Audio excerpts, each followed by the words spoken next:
Welcome to all the splash pages. No, you know what? I No. fucked it up. Okay, go ahead. I'm off. We'll get it. We'll get it one.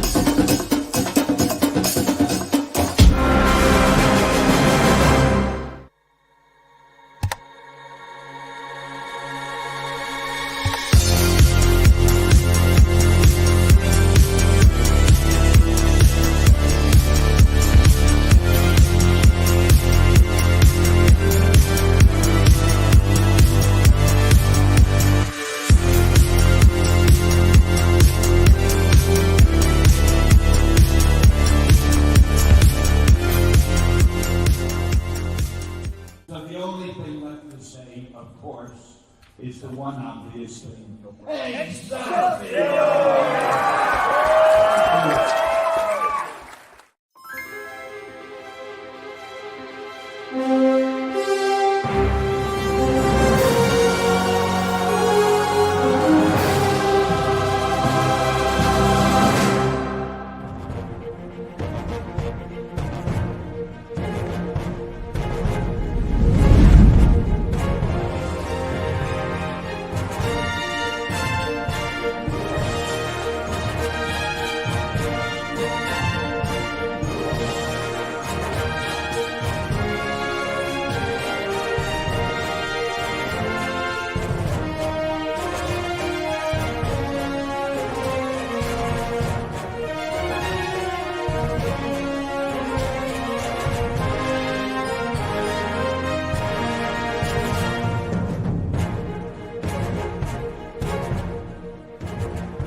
Hey, happy Tuesday, everybody. You are watching the Splash Pages. My name is Leo. I'm the monkey behind the keyboard here. And before we get into our guest, I'm going to head over. Drew, I see you there. I don't know what you're talking about. Hi, everybody. I'm Drew. I'm just sipping my water, waiting for Leo to do his routine like he does every Tuesday. Because you're here, Splash Pages. Hi, I'm Drew. Next Yeah. week. So what you don't see is I see all the screens on the bottom, and Drew's mocking me there. So I figured hop on over to him. Jar Jar, how's it going? It's going pretty good. Tuesday night, we got a great guest, and I'm pretty jiving about it. Yeah, he's got a button-down shirt, too. Oh, sorry. I'll take No. it off. Oh, no, I can't take it off. It's all I'm wearing. Nope, that's a Christmas day.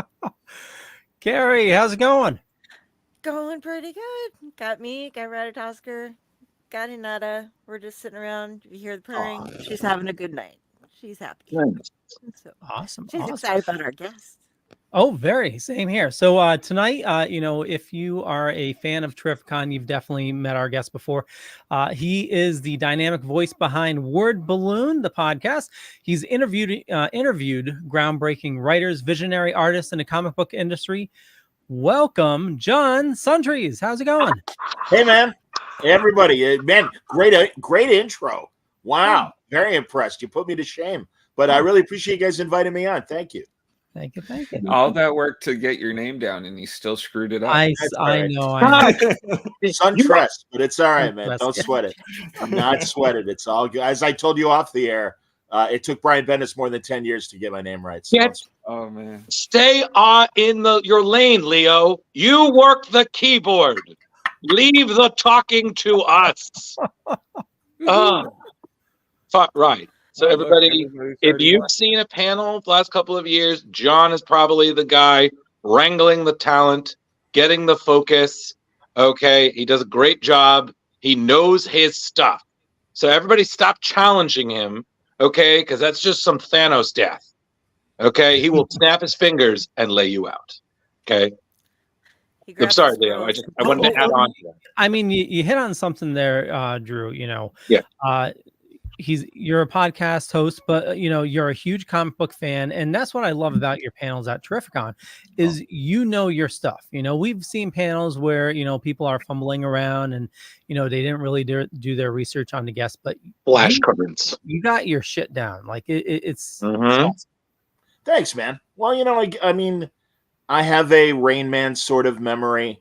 I'm sure I'm on the spectrum to some degree with the things that I remember. But I've been a lifelong fan of comics. I don't know about, and you'll forgive me, guys, because I know I'm a bit older, but I don't know about the generations under me. But you have that period in your 20s when you can't afford anything. So I kind of checked out for a little while then. And that was kind of the beginning of the Image years. And then actually, and well, we'll get into it when we talk about the storyline that we'll talk about it tonight. But it was Alex Ross and his beautiful art that perked my interest. I remember walking by a comic book store and seeing these iconic images from Marvel's, and that certainly got my interest. And then Kingdom Come afterwards. And it's like, man, I miss comics. And, in the late 90s, I kind of came back and I never looked back.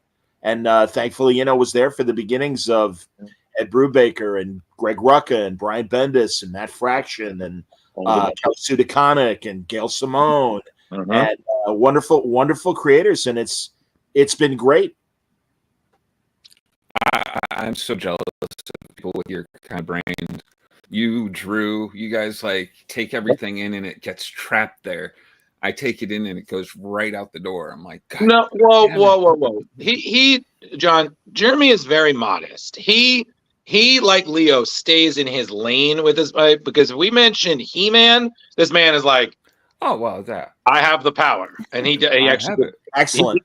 No, but he did actually buy the sword at the con. So that wow. Exaggeration. He actually showed up. And the first thought it was a gift. Well, no, the first thing I thought was the same thing that my partner thought when I brought a sword from the rent fair. He said, who let you buy a sword? And I was like, I'm a grown-ass adult. If I decide I need to fight dragons, I got to have a weapon. Right? Right? Dude, I'm telling you, I'd be dope in a zombie apocalypse. No guns necessary. Also, well, yeah. So, and I agree with Leo said, is that sometimes there's nothing more frustrating than you can see somebody who literally just came up with his plan for a panel 20 minutes before things started. Like, there's nothing more frustrating, because you literally sit there and think, I could do a better job, and that's just a lot of animosity while someone else is doing this thing. You're just like, I'm gonna sip this nerd tea and watch you fuck up, you idiot. Well, I mean, again, I get it. I mean, listen, and it's funny because I have friends that are planning a show in Orlando in January, and it's like the least you can do for the ticket is provide interesting panels. Right. And I'm not, and especially if you watch things like Saturday Night Live and stuff, and they do the opening monologue, you got the audience, and woo, and it's like, woo's not a laugh. Woo is, hey, I'm here, look, it's me, and it's like, what use is that? And so I'm not I don't rally other than the beginning and the end for applause. I'm like, okay, let's all sit down and have a really interesting conversation. Yeah. And that's what I want from a panel. So that's what I try to do. It's funny you say that, because we recorded a lot of the very good but few panels this year, because there weren't as many as usually because of the writer's strike. And Leo had a clip. It was during the Claremont panel with Louise Simonson, and you had brought up Krakoa, and Chris's reaction is still cracking me up. You're like, yeah, whatever happened to Krakoa? It's like, don't even get me started. And I was just like, oh no, because as you know, Chris Claremont is very wordy. You've read his work in person. He's that guy who said, all right, let me tell you a story. And it's like the SpongeBob meme, 3 hours later. And that is why Cyclops ended up where he did. And I'm just like, that was fantastic, but what? My whole day's gone. Exactly. Like, and then he's like, days being passed brings up. I'm like, oh my God, we're gonna be here forever. Like, thank God I have 3 days.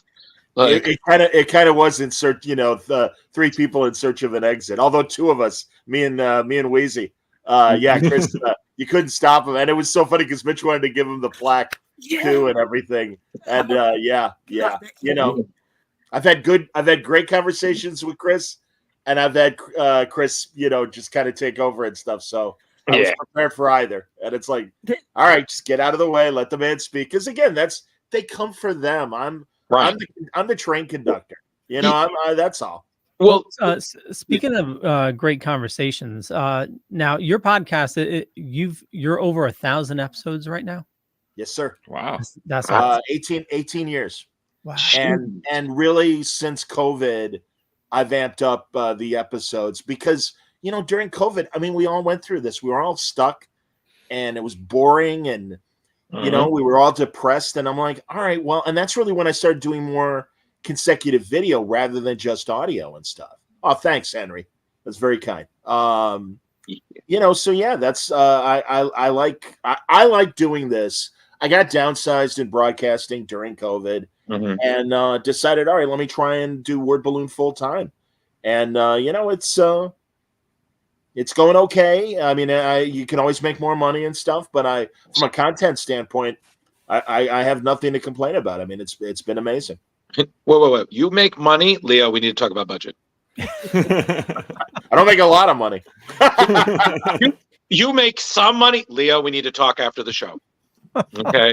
I got one word for you: allowance. Right now, we have more money going out than what's coming in, but we're having fun at it. Yeah. Well, that's guys, as you know, I didn't get into this to make money. Well, when I started Word Balloon in 2005, my thought was, I'm in broadcasting. I wasn't hosting at the time. I would occasionally do reporting in a sports talk capacity. And I'm like, well, maybe I can generate some interview tape and maybe that will lead me to the next broadcasting job. And it was always just on the side, but it slowly grew audience wise and thankfully reputation wise. And I was able to get more guests on. And, eventually I'm like, all right, well, I've got a big enough audience and I started going after advertisers. But it's tough. I mean, it's hard. I'm not name your favorite comedian who hosts a podcast. I'm not name your favorite celebrity. I'm Joe Schmo. I mean, that's okay because to me, it's again, I'm the conductor. I'm like, no, you're here to watch Matt Fraction talk about the new Godzilla TV show. You're here to listen. This afternoon I talked to Ron V, who's killing it at DC and is creator-owned books. I mean, one of my favorite new writers of the last just couple years. Yeah.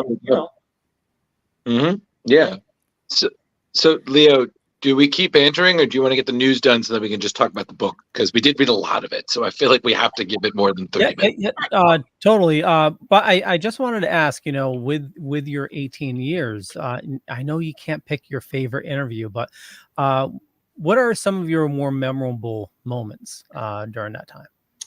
Well, I mean, again, I'm happy to welcome people back. So the many conversations I've had over the years with Kelly Sue DeConnick, Gail Simone, Brian Bendis, Greg Rucka, Ed Brubaker. Brubaker's coming back with the new graphic novel in a couple weeks. I mean, it's those people. God, I'm so glad I got a chance to talk to Gene Colan before he passed away, and he was lovely to me. And here's a true story, and maybe this has happened to you guys as well. But we do this amazing talk, and this is 2005, and it didn't record. And I'm like, oh yeah. Oh, it's the worst. That happened to me.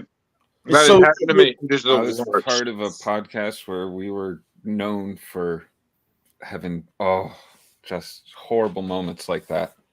So hat in hand, I'm like, Gene, I hate to ask. I called him back the next day. Can we do that again? Can we do it again? And he was such a mensch. He's just like, oh yeah, no problem. He goes, you kind of remind me of Bob Costas. I like talking to you. So that's so great. I saw Brad mention my dear friend Marty Pasco, who I really got to know well, and still breaks my heart that he's not with us anymore. He wasn't that old when he passed away. And I just that and man, I'll tell you, good Lord, much like Chris Claremont, get Marty Pasco start talking. And it's like, Marty, I don't know how to break it to you, but we've been talking for 3 hours. Oh my God, are you serious? And it's like, yeah. And he's like, I'm so sorry. I'm like, no, Marty, it was all gold. Because Marty referred to himself as the Boswell of DC Comics, the historian. And he really was. I mean, he was paying attention. And I know Paul Levitz would lean on Marty how did it go? What happened that time? And Marty was the keeper of the info. Right. Now it's Kupperberg. I saw in your montage of guests, Paul Kupperberg is that guy. And thank God. And I've been leaning on Paul to tell, great stories and stuff. So, yeah, I mean, definitely Pasco's a highlight.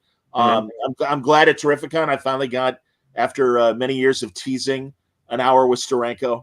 That meant a lot. That was a big relief. He was one of my white whales. So yeah, those are good examples. And like I said, I mean, good Lord, Fraction and Kelly Sudaconic are like my little brother and sister. And I got to meet them really, really early in the Word Balloon world, like 2006.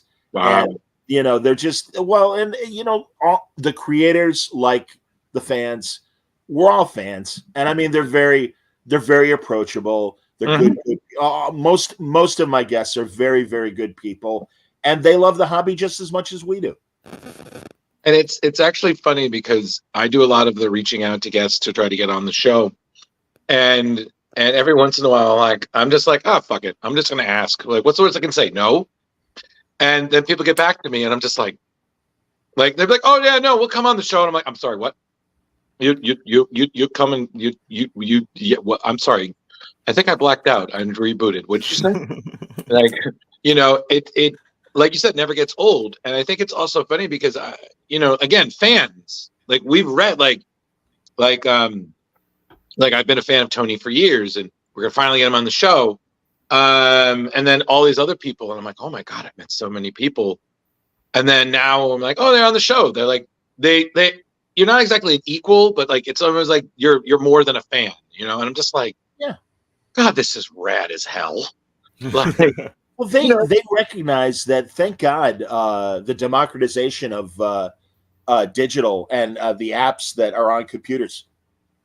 My background, you know, Chicago broadcasting, 30 years, 5 years before that, downstate Illinois.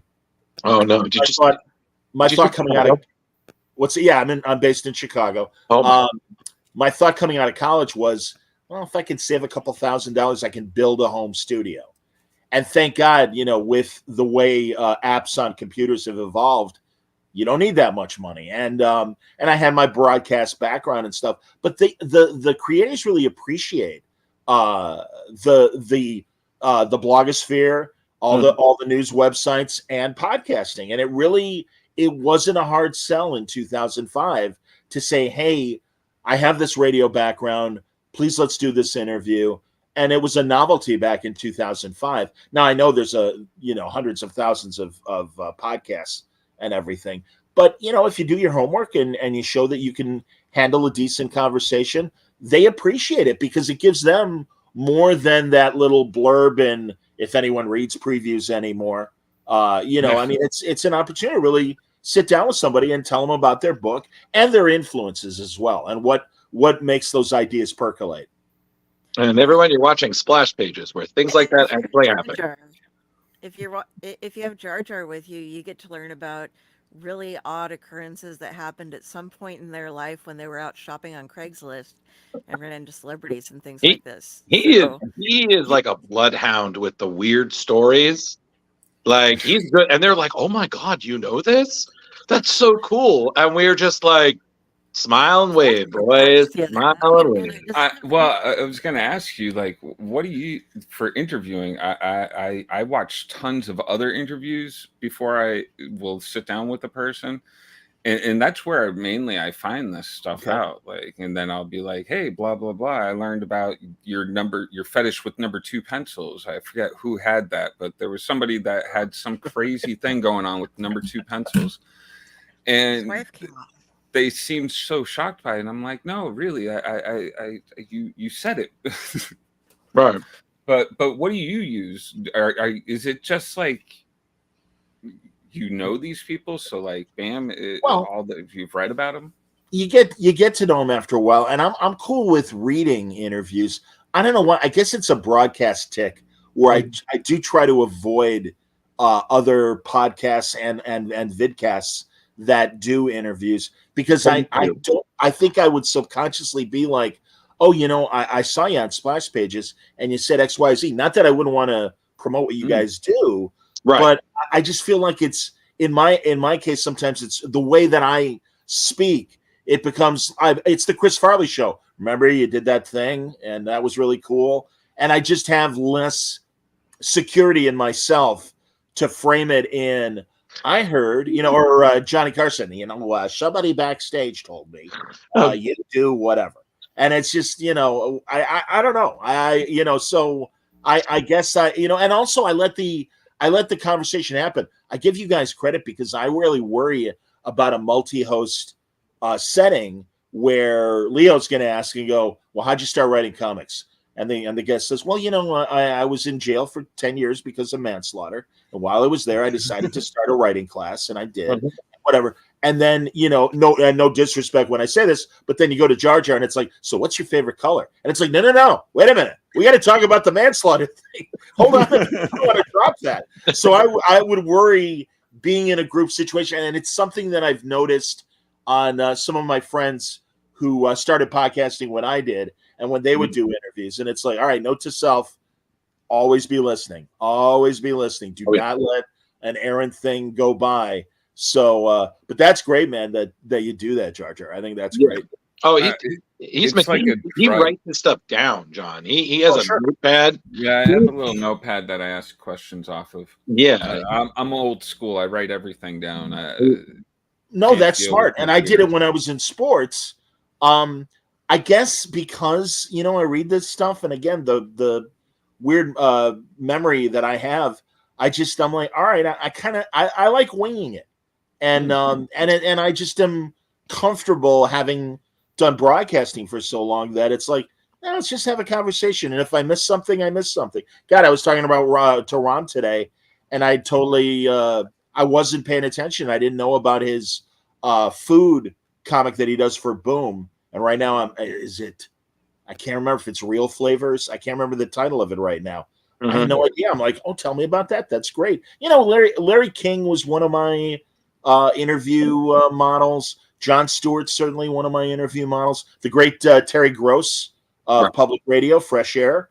I always enjoy listening to those. And thank God there are so many great interview podcasts out there. Yes. Because and isn't it interesting? I don't know if you've seen this article, but I guess in terms of listening and viewing trends, more and more people are blowing off whatever primetime is offering from a television standpoint, and they're watching YouTube, and they're watching live YouTube, or they're listening to podcasts instead of radio. And again, as a broadcast person, where broadcasting is so homogenized and is so bland, it's like, I am not surprised, and I tell all of my broadcast friends, God bless you as long as you're able to maintain your broadcast career.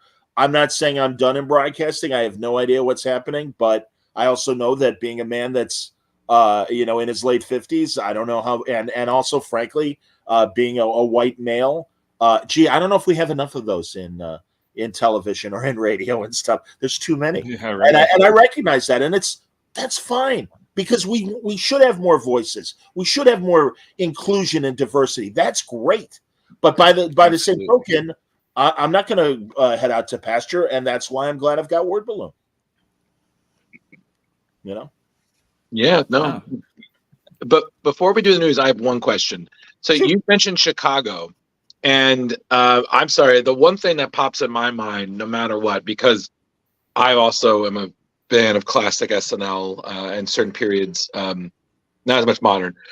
You said Chicago, and my first brain was like, does he have a Harry Carey impression? Because not gonna lie, when I went to C2E2, it was in 2020 before the plague. As I was leaving the first day of con, and you brought up not pressing record, I did that accidentally, not pressing record when I was doing an interview with Joe Hill, and I'm still and I'm still upset at myself. I mean, we still had the audio, so we were able to salvage it. Oh, good. But it wasn't the same, and I'm still kicking myself because it was an amazing interview. But we were leaving the con, and somebody was dressed as Harry Carey, and I had to take a photo of it, and I had to I was like, you got what was it? It was that line. If the moon was made of spare ribs, would you eat it? It was like, Will Ferrell, yeah. Well, it's a simple question. If the moon were made of ribs, would you eat it? Just say yes and move on. And he was so good. It was just so good. And the guy who did it was fantastic, because I think he was also a little drunk. And I just said, I was like, God, I love this town. Well, I can attest. I knew Harry because I worked for 30 years in sports radio. Oh my God. And my favorite real Harry, because listen, Will Ferrell's bit is great, but it really is an extreme caricature. However, Right. There was a time they were doing a Cub game. It was the 100th anniversary of Cracker Jack. Okay. And Harry's partner was Steve Stone, the Hall of Fame pitcher, and he's kind of setting up, and he's like, Harry, I don't know if you realize, but it's Cracker Jack Day here at Wrigley Field, and the Cracker Jack people, they spent over $1 million today to make sure every attendee at Wrigley Field is going to get a box of Cracker Jack. And Harry went, well, I certainly hope there's going to be a prize at the bottom of the box. And Stone starts laughing, and he goes, oh, apparently when Harry was a little kid, he must have gotten gypped out of a prize. And he goes, hey, I'm not kidding. That's, when it's the Depression, and you're saving all your pennies for a box of Cracker Jack, and you shove your fist at the bottom of the box, and boom, no prize. You get gypped. And the Cracker Jack people are tearing their hair out. Like, what is this man saying? And I swear to God, it happened. And I mean, that is one of like dozens of other fantastic Harry Carey moments. And the guy was one of a kind, brilliant broadcaster. But by the time in his last 10 years, especially with the Cubs, he was, I don't care anymore. I'm going to speak my mind. I don't give a damn. So there are other inappropriate stories that I will not share. Maybe afterwards, I'll tell you guys off the air. But don't worry. We're like all comics. We're working on a spinoff. It's called Splash Pages After Dark. So we'll book you for that when we're up and running. I refer to Brubaker and Fraction and I. We always used to do Word Balloon After Dark because after a while they would, and they are much as we all are. It's a shame. And forgive me, everybody, but people have a better sense of humor just about life in general. And I do worry that society has, in a lot of ways, become Victorian again. And you got to watch every word you say. And, God forbid, hey, it was a joke. Well, we didn't take it as a joke. And it's like, all right. And I get that. And I respect that. It's a shame. Yes. I agree. So now, and on that note, news. Is it news or is it?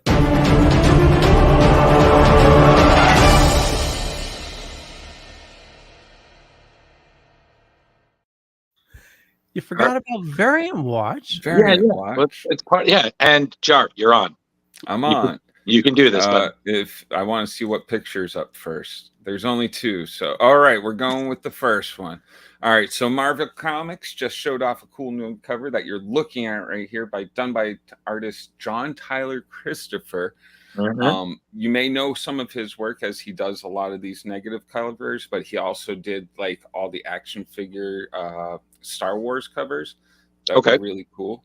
But this is coming out. It's coming in January. So it's from Resurrection of Magneto #1. So check that out. That's all I got for that one. Yeah. And then we're on to... No, I was just going to say, like, it's really interesting, the negative space. It's definitely... It's weird. It catches your eye in a certain way. But it's creative. Does his Magneto not look like Q to you? The actor there, I forget. Oh, John Delancey. Yeah, a little bit. He's got a little bit of that face structure. I'm just like, oh my god. There you go. All right. Who's writing this? Forgive me. It's Al Ewing. Oh, fantastic. Well, yeah. Mm-hmm. Yeah. Don't worry, Jar. I have the notes up, so I got you, buddy. You're fantastic, Drew. I thought we were supposed to keep Variant Watch tight and quick. Oh, I'm sorry, I'm messing it up. No. It's my first time doing Variant Watch, and I'm like, I'm gonna screw even the up. lifeguards have lifeguards, man. I got you. I need them. Well, this is also what it's about, to drive conversation about these. Like, we've been seeing, a lot more covers using a negative space like this. I forgot what we saw last week, but it seems like definitely a trend. As well. Was that this is the Variant? John Tyler. Yeah, the Variant. Well. Okay. Yeah. Okay. Yeah. I mean, obviously, I saw the beginning of this segment. That's it's always a shame though. And it's funny, again, when we get to the book that we were going to discuss, I was looking at all the Variant covers, and it's like, I get it, and I understand why they do it the way they do it. But it's like, man, that really, as you guys know, covers is really the front door. And Right. that's what, you really want to make an impact. And I think this image obviously does. And it's like, oh, I'd want to read this book based on that. So kind of sucks that it's a variant, Yeah. Yeah, And it's like the one of 500 or something, probably. Of course. Yeah. Yeah, and we started doing this because we noticed a huge uptick in variants. Like there was 1 week there was like 160 different variants. yep. Wow. Like Yeah. 230, something like that. The one time I checked, there was 277 available Yeah. variants. Wow. Yeah, but that's across all. All of them. Yeah, Published. all Sure. platforms. Yeah. Sure. Yeah. But so yeah. So hey, listen. I mean, I'm not saying that the cover by Stefano Caselli isn't going to be great, Sure. but this is definitely eye catching. So, Yeah.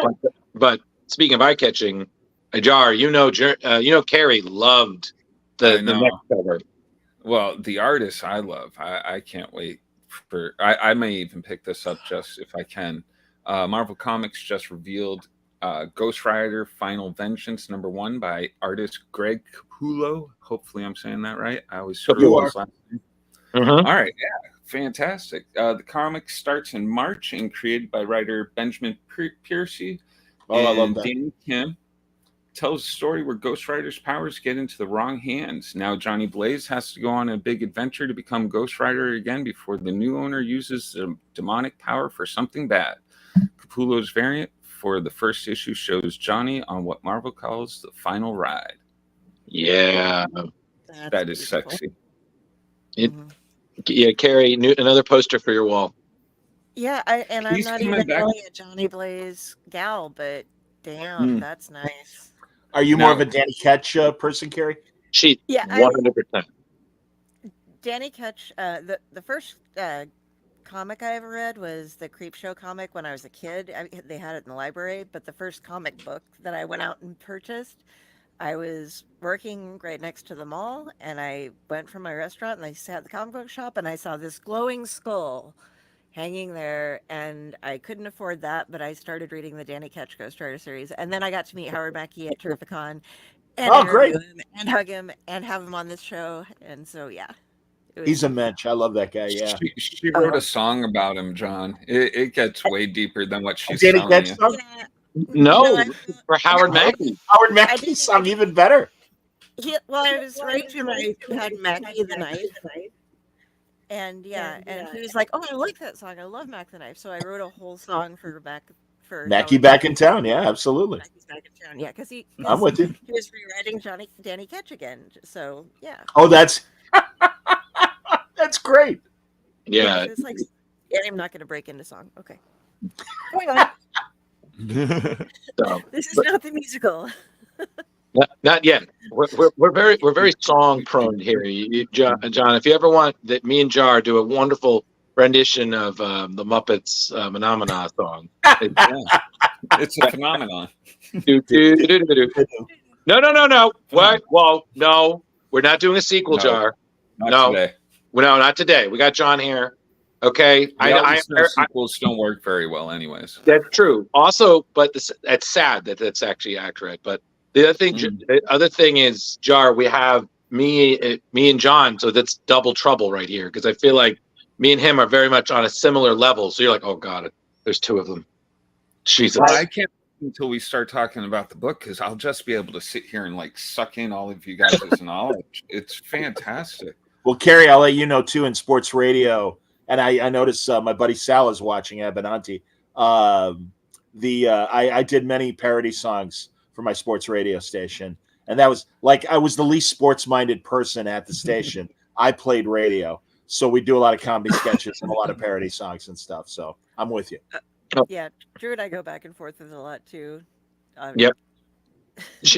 John, she already wrote us a Muppet intro, so it's going to be amazing when we do it. You know. Yeah. Working So- on an entire "We Didn't Start the Fire" one, but that Yeah, we're working on that one now. I did that for Bobby Knight. We didn't want Knight fired. That's when he got let go from Indiana University. Oh wow. It's so hard to keep up with that rhyme and rhythm structure, though. Oh, absolutely. Bobby Knight had to go. Started with a video because Oh my he was God. caught on video of abusing one of his kids. Oh, one yeah. of his players. So Wow. yeah. All right. So we did variant watch. Jar, you did great. You only had 2. I know. No. All right. Oh, so Leo's just like, hey, Jar can do something else then. Mhm. Hold on. Let me find my little notes here. Flip. Flip. I think I found it. No, Okay. that's about Miles Morales. Hold on. Yep. Miss Marvel. Their friend. Miss Marvel. Okay. I got it. Okay. Marvel has announced a new series with Miss Marvel, Mutant Menace, which serves as a sequel to Miss Marvel, The New Mutant. The creative team consisting of writers Iman Balani and Sabir Perazda. Anybody want to? You did good. Perzada, I think that. Perzada. Yeah, is returning along with artist Scott Godlewski and the New Mutants cover artist Carlos Gomez. In this upcoming series, Kamala Khan, having taken down a Stark Sentinel and disrupted an Orcus operation, continues to explore her mutant identity. Returning to Jersey City, she faces a new threat related to the fall of X and grapples with the challenges of being exposed as a mutant. Miss Marvel will encounter more X-Men, including... Oh, I turned the page wrong. Returning Jersey, including...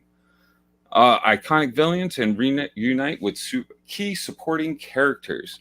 Mm-hmm. Sabir Perzada expressed excitement about co-writing with Iman Balani, praising her as the definitive voice of Miss Marvel on both the page and screen. The series, titled Miss Marvel Mutant Menace, promises Kamala's most perilous journey yet, exploring the challenges let me catch my breath. Faced by mutants in a world that both hates and fears them.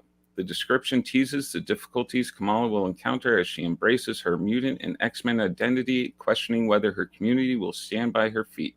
The series is set to be released in March 6th, and the creative team is eager to see how fans respond to it. And it sounds pretty cool. I'm not a huge Kamala Khan fan. It's been a weird few months with not few months, but like she died, came back, and all that. Well, not died, but now has new powers. Right.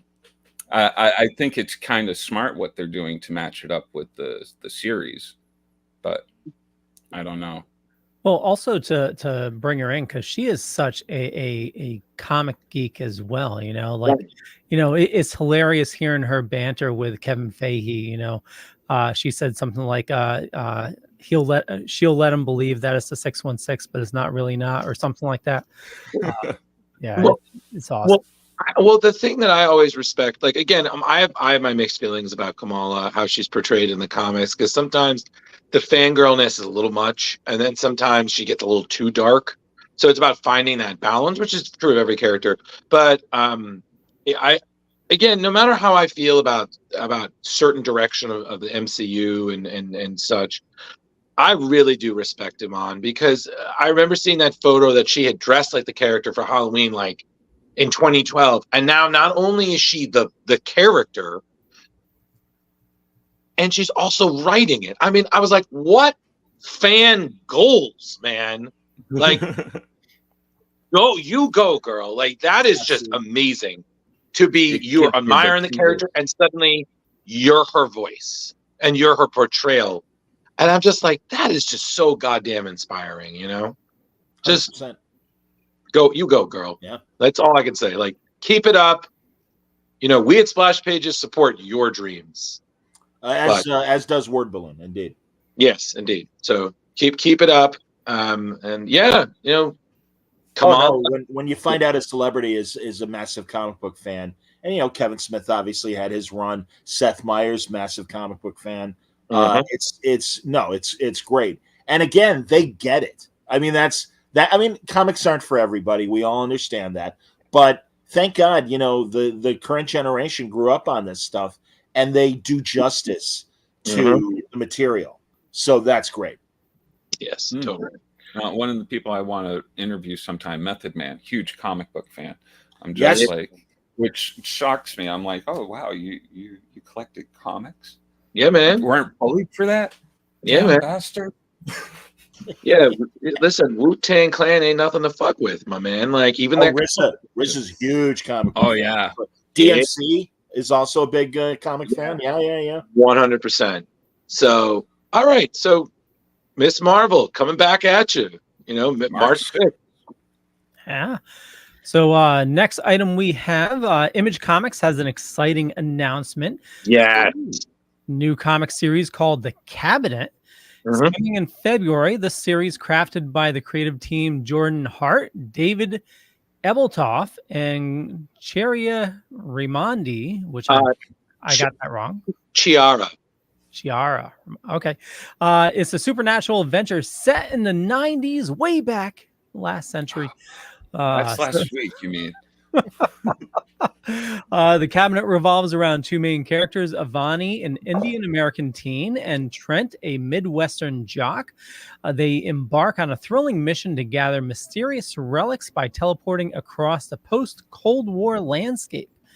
Their goal is to undo a previous mistake made by Avani, which led to unleashing an ancient evil. The series is a limited run to 5 issues. It's set to blend elements of history, supernatural elements, and 90s nostalgia. We need more of that. It promises to be both fun and engaging with visually striking artwork.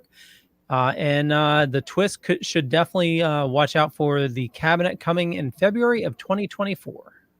Cool. And I have to say, because I read the descriptions and I loved their comparisons. I believe they said there are 2. Constantine with Clara explains it all through a Lisa Frank-esque lens, or Lumberjanes meets Buffy the Vampire Slayer. And I was like, wow. That's high praise. That's high praise, man. So, I'm going through a 90s nostalgia right now. Me and the woman are rewatching Friends. Talk about, No.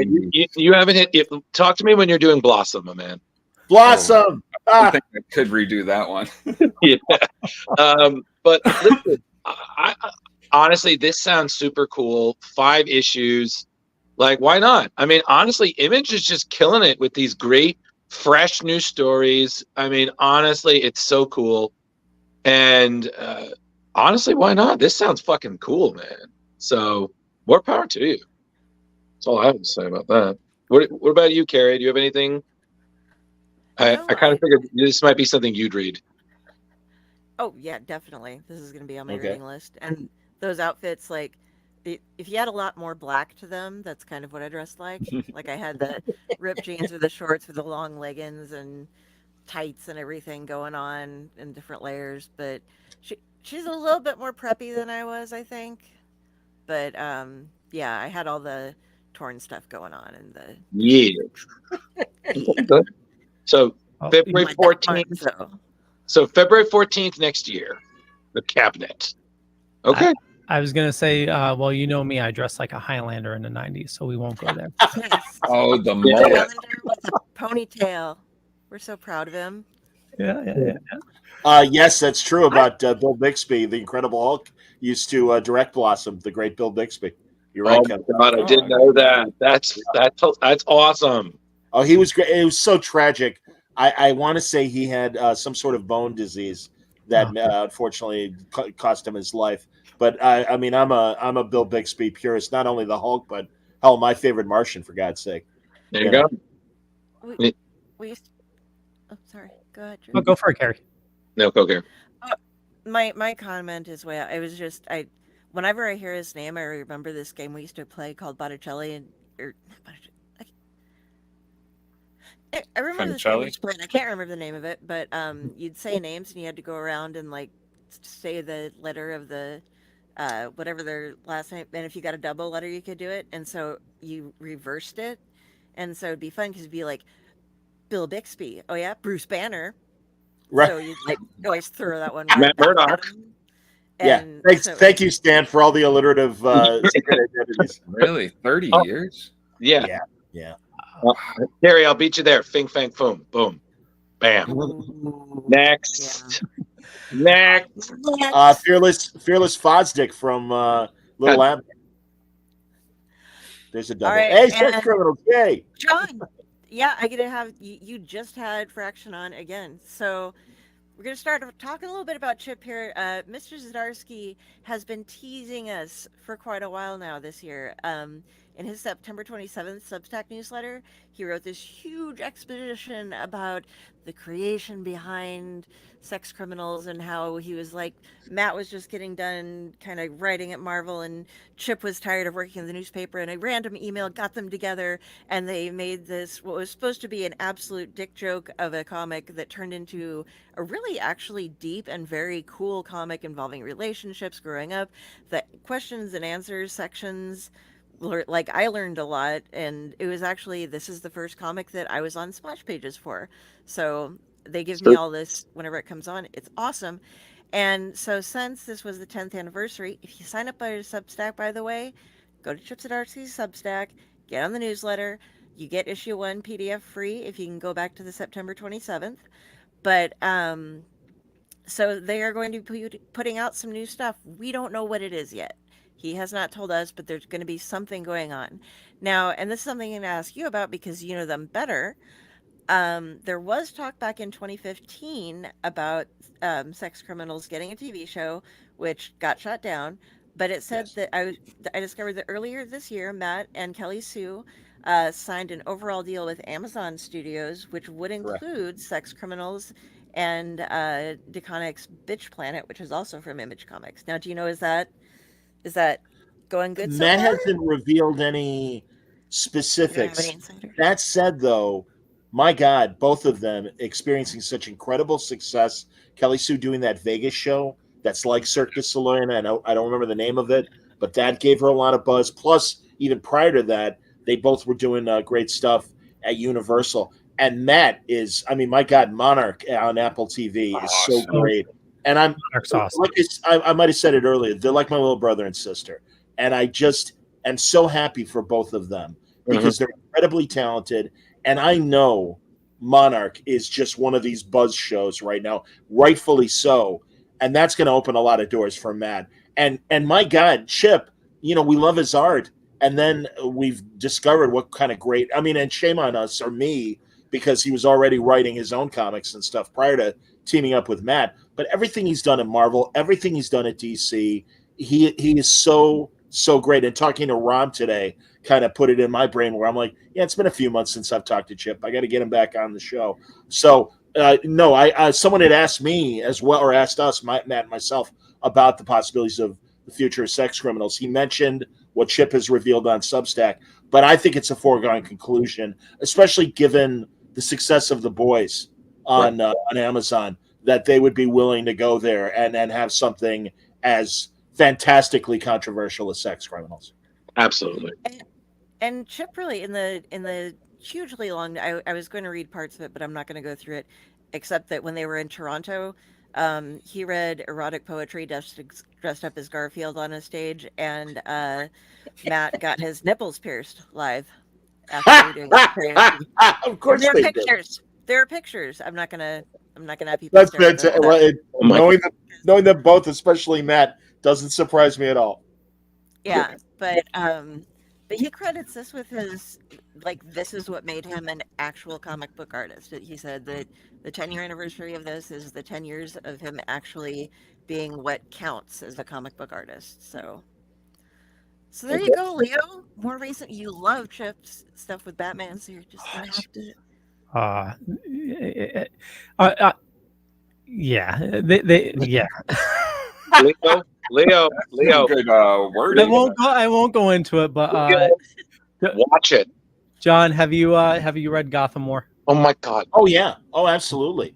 And really, and I never know how to say the name of the demon that, or the alien that's possessing Batman, Zur or whatever it is. Zur, you know.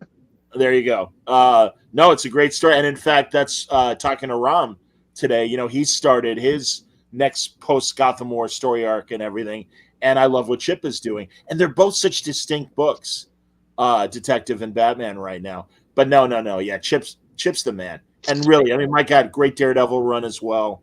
Love everything he did with Spider-Man, the 2-in-1 that he did with the Thing and Human Torch. Chip knows what he's doing, and so does Matt.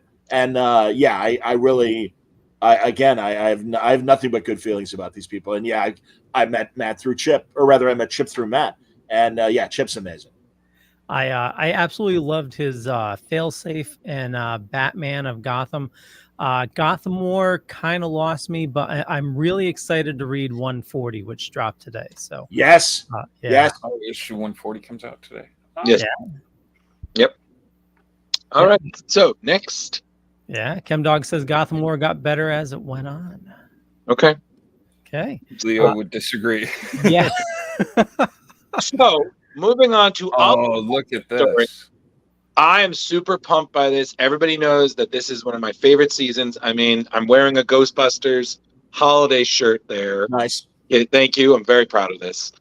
Just in case anybody wants to admire, yes, that's a Christmas wreath Ghostbusters shirt. Yeah, but it's about me. It's about the news. The news is this story, which is going to be dropping, I believe. It dropped today. It dropped today. There you go. Bam, dropped today. The crossover yet again that we didn't expect we needed this season. Santa and Batman, Silent Night, and that's with the K, kids. You're having essentially Santa hitting Gotham to investigate a brutal crime in a days leading up to Christmas. Who the heck did this? We find out Batman is one of his former students. What? That makes so much sense. I know, right? So Santa is going to be teaming up with heroes of the DC universe. Essentially, I'm just so pumped because I'm always down for a fun Christmas story. And as much as I love the idea of Santa rocking the Infinity Gauntlet, knocking the shit out of the Avengers, Batman teaming up with Santa is just fantastic. I thoroughly am looking forward to this. Also, since the writer, Jeff Parker, who I've been a fan of for years, he did Future Quest. He did the second half of the New 52 Aquaman, picking up after Jeff Johns. The artwork is by Michelle Bandini. She's just does beautiful work. I love the stuff here. So the Zatanna showing up. It's totally awesome. And again, I am down for fun Christmas stories. DC always made a really good thing with having some great holiday stories, which we at Splash Pages have reviewed. I miss their DC anthologies. They used to be really great. Yeah, I'm just fun, stupid fun. That's just what I'm looking for. And somehow just Batman teaming up with Santa is just the dynamic duo I didn't know I always wanted. Santa's buff. For real. I mean, Yeah. look at that guy. Yeah, It's the Santa from Violent Night. Yeah, right. Listen, I heard he's doing a lot more than dropping presents in this story. I heard he might be Santa Claus Vampire Hunter. So it's between me and you. If that's true, I have a new cosplay. So just one classic punch, and I don't care who he's punching, but I just want to see Santa just like deliver a really good overhand right in boxing terms. Yeah, that would be great. John, did you see Violent Night last year? I did not. No. Yeah. The guy from Stranger Things, I forgot his name. David Harbour. Oh, David Harbour. Yeah. Is incredible movie, but it's he plays a Santa that Leo, where he got his powers. True. John, it's Die Hard, but with Santa Claus. Outstanding. I've seen screen caps and stuff. But all right, if you guys like it, I'll try to check it out. Yeah, so good. Definitely a new Christmas classic. Yeah, John, fair warning. It goes ridiculous. It starts out fine, and then it goes hard. Yeah.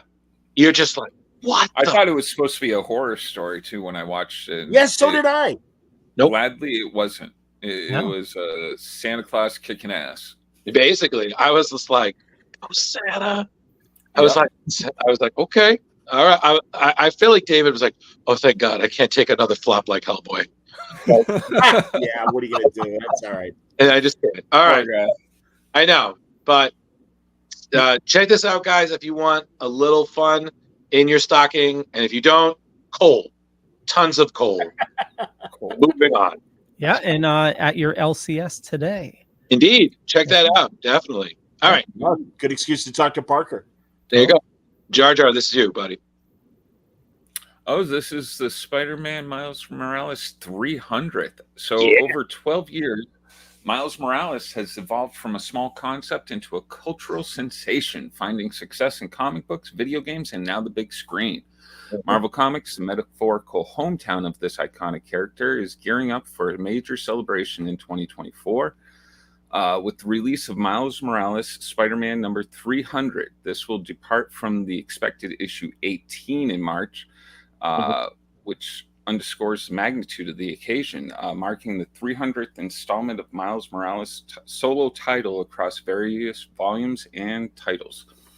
Announced during LA's Comic-Con Spider-Man Gang War, Miles Morales Spider-Man 300 promises to be an expansive anthology featuring contributions from current series creators Cody Ziegler, Federico Vicentini, and as well as the return of co-creator Sarah Pichelli. The anthology will also showcase the artistic talents of significant figures from Miles' history, including David Marquez and Juan Cabal, with more artists to be unveiled. This special issue is poised to be a must-read for fans, encapsulating the essence of Miles Morales, and it is set to release in March of 2024. And Jar, just to piggyback off of that, this is also a big story because it's actually featuring Miles's new archenemy. A character's name is Rabble, which we saw in another series. Essentially, Rabble has a real chip on her shoulder against Miles ever since she learned his secret identity. So you've got that, plus you got Cape Killers, which, as we know, are specifically armored. This was the concept that was brought in, I believe, in Civil War. They're high-tech goons that are essentially equipped to take down superheroes. So you have Agent Gao, Scorpion, Hightail. They're also gunning for Spidey. But Miles will have a backup of his own. He's going to have Aaron Davis, a.k.a. the Prowler, as we know, his Uncle Aaron, and his best friend, Kamala Khan. So, hey, it's going to be a pretty good issue, not going to lie. Awesome. Yeah, wonder if they're looking to have lightning strike twice. Like Amazing Spider-Man 300 with the with Venom.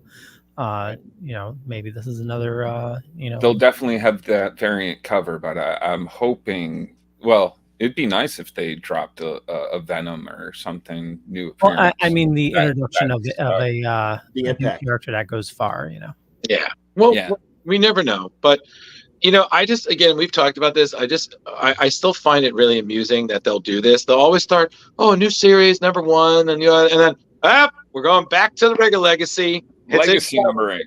Yeah, I agree. That was what my mind went to when I was reading this. I was just like, hold on, for us collectors, does that mean I have to start? Are we going to go 300, 301, or are they going to go 300 to issue 19? Like, are you going to really confuse people? I don't know. Well, why don't they do both? I truly, legacy numbering I respect. I mean, it is amazing when you think of, oh my God, that many issues. Oh yeah. Certainly Detective and Action when they reached 1,000 was just incredible. But yeah, I agree with you. It's annoying. I remember Squirrel Girl had 3 different volume 1s around like the same 18-month period. And it just makes it that much harder for the people to start. And where do I start? Where which is the right place to start and everything. So sorry, David Gabriel at Marvel, but that's my one little complaint. And also, and Jeremy, we've talked about this. It's also the death of the significance of number one. Like they pumped out so many number ones. Who cares? It really is. It's like it's basically like back in the 90s when people would buy tons of these commemorative issues and they try to sell them back, and they were like, yeah, you know what you paid for it? That's what you get back for it. And not even that. Yeah. You're lucky if your $5 comic's worth $1 once you leave the store. Absolutely. So that's why you got to have those metaphorical nest eggs tucked in, kiddies. You know the comics. Or buy the variant covers. All of them. I was dreaming about having to go out and get first appearances that all had variant covers and trying to organize them. And then there was a crossover event, and I just had all the comics surrounding me. I didn't know what to open because what was I going to ruin? And I get get horribly depressing dreams sometimes when I get my meds I get screwed up. Well, I had the great idea to take my Batman collection and take even the crossovers and try to put them all together into one, and it was it was a nightmare. I was just like, what did I do to myself? I'm God still damn trying it. to figure out night terrors. I don't even know. Okay. Carrie, you need to let it go. Okay. All right. So next, we have also announced at the Gang War panel at LA Comic Con. This is going to be a new giant size special issue as part of the 50th anniversary celebration. So this is giant size Spider-Gwen #1.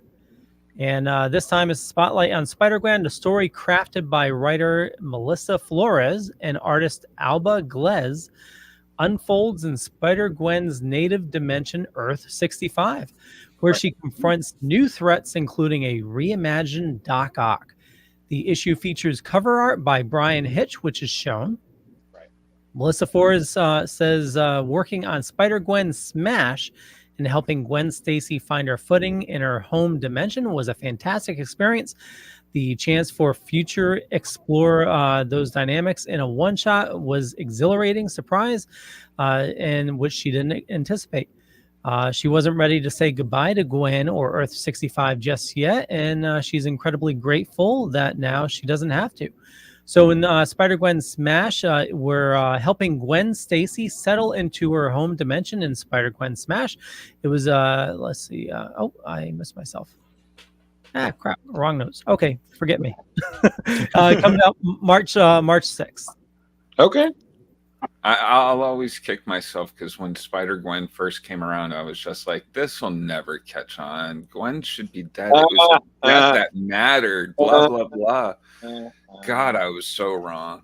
You were so wrong. Idiot. I mean, I love you, but still, idiot. All right. Moving on. Yeah. Next. Gary. This is always Gary. Oh, wow. Studios. Boom Studios is releasing a holiday horror comic. As you see here, Stuff of Nightmares, Sleigh Ride #1. And it is written by the young adult author R.L. Stine of Goosebumps fame. Which, by the way, if you would like to feel old, Goosebumps is now celebrating its 30th anniversary this year. Oh, I feel like everything's celebrating 30. Yeah, it is, because we're all kind of in that age group. Oh. Except for Drew. But, God damn it. My hairline receded a little bit more hearing that. God damn it, woman. I feel your pain. Keep going, Gary. All right.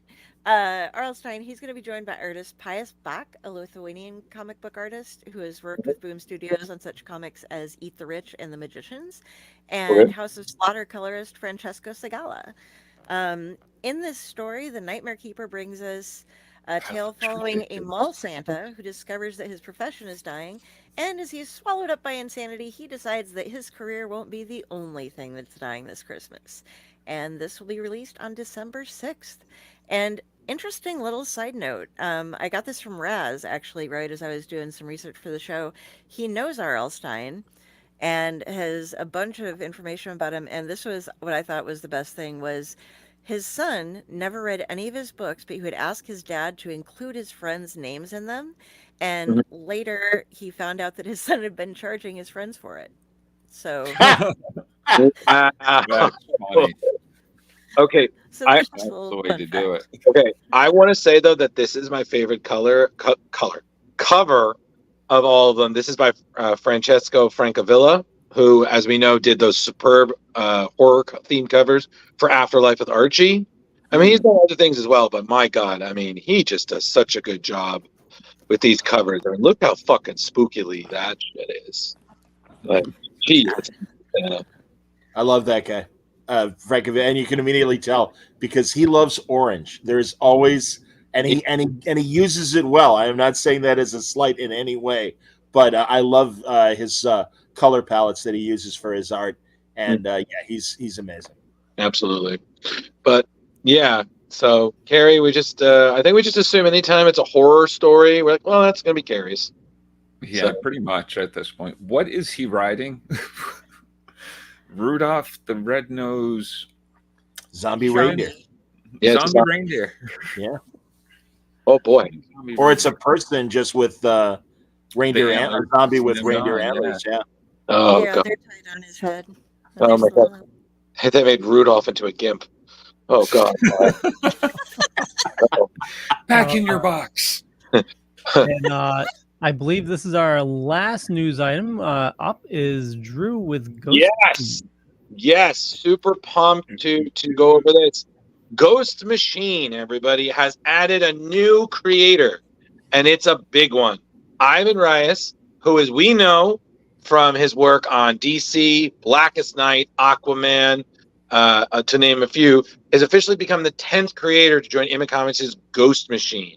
The San Paulo native took to the stage at the CCXP alongside his frequent collaborator and the other Ghost Machine co-founder, Jeff Johns, who our guest knows very well. This team will be reuniting yet again on a new series called Hyde Street, which will kick off the Ghost Machine horror universe, introducing bizarre and strange new characters like a Mr. X-Ray, which, look at that side by side. I mean, Jesus, that's beautiful and terrifying. So Hyde Street will be debuting in January's Ghost Machine issue 1, which is way ahead of its proper launch in 2024. Rice did reveal on his Instagram that he's no longer be working with DC. He thanked them for 20 fucking years of stellar ass work. Sinestro War, Blackest Night, Brightest Day, Aquaman, Trinity War. But he said it's time for a new adventure and new challenges. So essentially, the synopsis of this has been described as combining Blackest Night scope with Twilight Zone's thought-provoking drama. So, as we already seen with the covers, I'm super pumped, and it's also funny because this was when we first covered Ghost Machine, when they first announced their creation and whatnot. We had mentioned the unnamed Rook Exodus. A story about the time displaced family called the Rockefellers, but there was an unnamed series. This is the unnamed series, Hyde Street. So I'm second cover, the connecting cover looks sick. It's so great. Yeah, absolutely. Oh, I just had to side by side them on the thing because they just look so cool. I wanted you guys to be able to.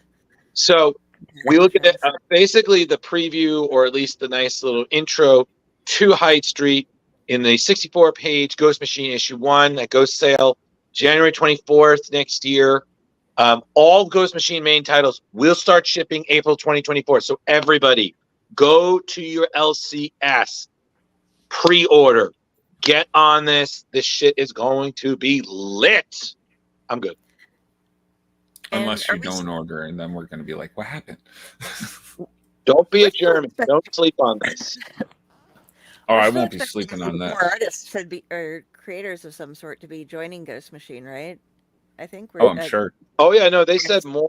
There's definitely more that are coming on. They're just waiting. They're just working on finishing. You know, they're obligated to finish projects.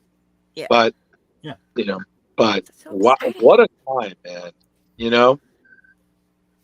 I'll be talking to Jeff and Jay Fabic on Word Balloon. We're recording something tomorrow, and I'll be putting it out probably Thursday.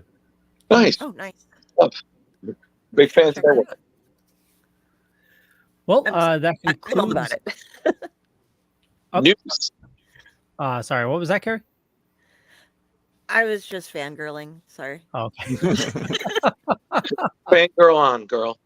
Fangirl on. So that concludes our news. We're going to be going to our book of the week, which John, you picked. And would you like to tell us why you picked this book?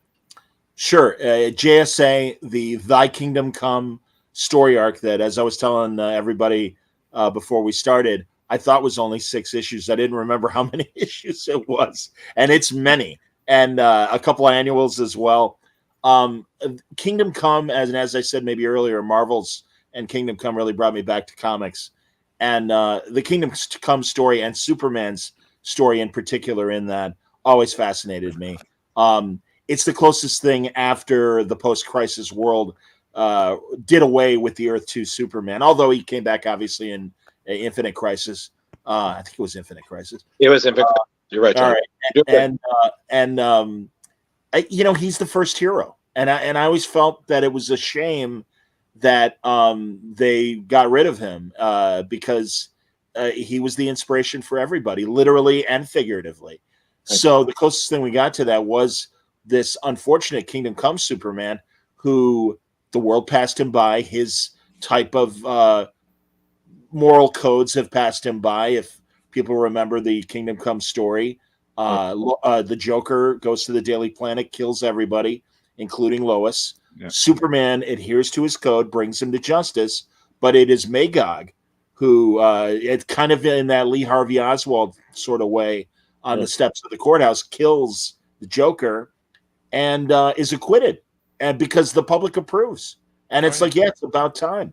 And Superman is kind of so shocked and disgusted, he walks away from being a hero. Right. And then, of course, the events of Kingdom Come. JSA has said this Thy Kingdom Come story is great because the addle-minded Starman from the Lightning Saga earlier, which is a great Brad Meltzer, Jeff Johns story, is still with the JSA, accidentally opens a wormhole or a black hole to Earth 22, the Kingdom Come Earth. And Superman, at this very crucial moment of the Kingdom Come story, is sucked into Earth 1 and finds himself amidst the Justice Society.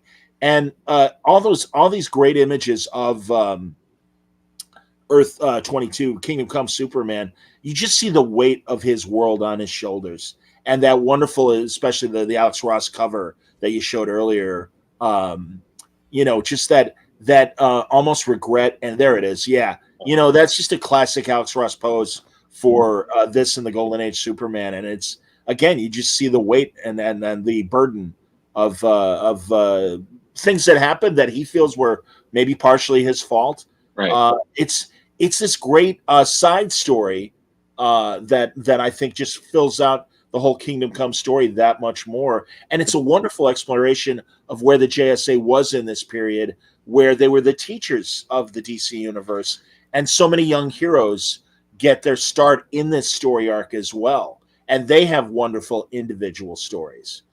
So all of that, and we'll get more into it, but all of that really just, it's one of the reasons why I love JSA as much as I did. And yeah, this is I think this is one of the best story arcs they had. I have to admit, I was ignorant to most of the characters in this until I started reading it.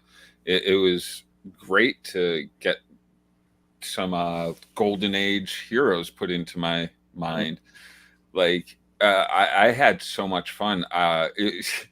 Tell you what, John, I'm the reason why we don't read very long stories on this show. I'm kind of like, I don't know if I can do it.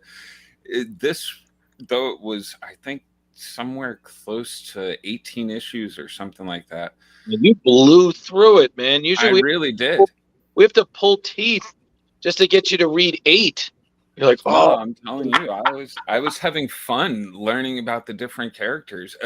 I have to know more about Wildcat and Wildcat Jr. there. I'm just like, how did he become a werepuma? I'm like, what's this storyline all about? And Starman, holy crap, talk about a character that just screams out to me like, you must know more about me. I'm never going to eat a sloppy Joe without thinking of him. Right? And just that schizophrenia making him so childlike, and really, here's some great panels of him and Earth 1 Superman, and that's why I love the Lightning Strike story, because and I remember talking to Jeff about it, and it's like, oh yeah, these were my friends. They were my friends who knew how to fly, and and it was this great little way of. This is pre them, they got rid of the Superboy idea, but he was still young enough that he's hanging with the Legion and stuff. And that's the thing, Starman is one of his friends. And Starman is just like, hey, Clark, how you doing? And just really very matter of fact talking to him and stuff. And the patience and also wanting to understand why Starman has this terrible schizophrenia and just trying to break through and figure out, because Starman is on a mission, as you guys know, to come back to modern day, and there's a purpose. And so yeah, Superman very patiently is just like, yeah, Tom, what's wrong? Why are you here? And it's beautiful. And there's Citizen Steel is a great story. That's the thing. All these heroes, I mean, and really, again, 18 issues, but you really get to know this new crop of heroes, and it's amazing. They're great stories. I felt such strife for Citizen Steel. I was just like, the poor guy just can't get a break. Nobody's listening to him. And I think the thing that I definitely have to give credit to Jeff is that he writes teams very well, because you see some people, they don't write teams well. Like, everybody sounds the same, and it's always been a gripe of mine. Like I don't want to read a book where everybody sounds like Spider-Man. You know what I mean? Like you need to have that distinct voice, and there's a lot. Like, I mean, Carrie were talking about this when we finished it. Like, in one of those books, like, there are so many characters, and you have to give each one a voice and bubble. I was like, geez, that's just a headache. But he does so well, and I think that's also why the JSA really flourished, because he was consistently the creative writing force for it for years. I mean, he picked up, like, back in the 90s, it was like 1999, he picked up where James Robinson and David S. Goyer were doing. And then he picked up he was teamed up with David S. Goyer for a while. So yeah, and then it was just Jeff, and he took the JSA so far. Like, Jeremy, you're talking about these kids growing up, this legacy. I've read it where Courtney was the new kid on the block. And when I say new kid, I'm talking about she was still the Star Spangled Kid. She wasn't Star Girl yet. And you had all these other characters, even when Mr. Terrific, Michael Holt, showed up new. So, you get that sense of they really all grew up. Everybody there earned their place alongside these people who we discussed. They were the originals, Jay Garrick, Alan Scott, Ted Grant, they're the teachers, and all these new characters, even new ones like Jakeem Thunder, who is, the kid with the genie. The genie, right, picking up Johnny Thunder. So, again, legacy has always been a really big part of it, and I think it was definitely really good. But my God, I just find it funny, because when I was reading this, I didn't realize till later in the story that Starman had plucked him right as the bomb was dropping in Kingdom. Yeah. And I thought it was at some point in the future. It was like years past Kingdom Come. But then when I realized that specific, I was like, oh my God. Like, I was like, wow. Like, the moment was just so big. And speaking of Starman, I'm sorry. One of my favorite moments was when because he's crazy. So he's kind of rocking some Deadpoolian breaking the fourth wall. He's talking about a map to the multiverse, and he looks as anybody have one? And they're all like, what is going on here? And they're just like, he's special. Like, is that what we're calling it? I was just like, oh my God. He was a nut. These images, and I'm glad you showed the variant cover of the boxing match between Wildcat and his son. That's terrific. But also, there it is, man. And I was so mad that it was a variant. I'm like, I'm not paying, because that's such a classic boxing poster presentation. And I'm like, wow, that's cool. I'm not paying for that. That's, again, I don't know, man. I don't buy variant covers, but I certainly appreciate them. But also Power Girl's story is just heartbreaking. As you see from the grave right there, and her depression in these panels, it's coming off of Infinite Crisis. She really had finally found the Golden Age Superman and Lois and Prime, Superboy Prime, and Lex Luthor, Alexander Luthor. And now really does feel more alone than ever before. And that's another wonderful storyline in this. And what Gog, the god of the third world, the main antagonist or adversary, if you will, because I think with good intentions, he's trying to be a benevolent god. But man, just seeing Power Girl get an opportunity to go back to what she thinks is Earth 2, her Earth 2, and again, getting the rug pulled out from under her and stuff, and it's like, no, it's not my world, and I am so alone. Or even when she meets Kingdom Come Superman, and she's like, man, you're so much like my cousin, and who really was like this older brother father figure. And I mean, and that's what I love about Infinite Crisis too, is Lois really treating Power Girl like their daughter. I mean, that's great stuff. Look at that. That's fantastic, man. And Eaglesham, his interpretation of the Kingdom Come Superman, just as valid as Alex's is. I mean, Alex is the great, cover artist and stuff, but and occasionally within this story did do his shame on me. Of course, he recently did Fantastic Four Full Circle, but this was like a return to even doing interiors. Yeah. There was that one story where they kept on flipping between the two. That was amazing. Yeah, but it worked so well. It was like the art just was cohesive together. Like I don't know. But I will say this issue here is definitely one of my favorites because, like, the saving the girl from suicide was, in my mind, that was right on par for when he had that same moment when All-Star Superman.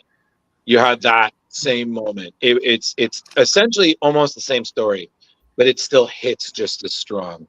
And especially with him just holding her in the air, still talking. I was like, my God, like it's not just the scene, but it's the scene, how it's drawn, like the emotional resonance. That's right up with the core of Kingdom Come. I mean, Kingdom Come is one of the few comics I've read that I was choking. Like I was.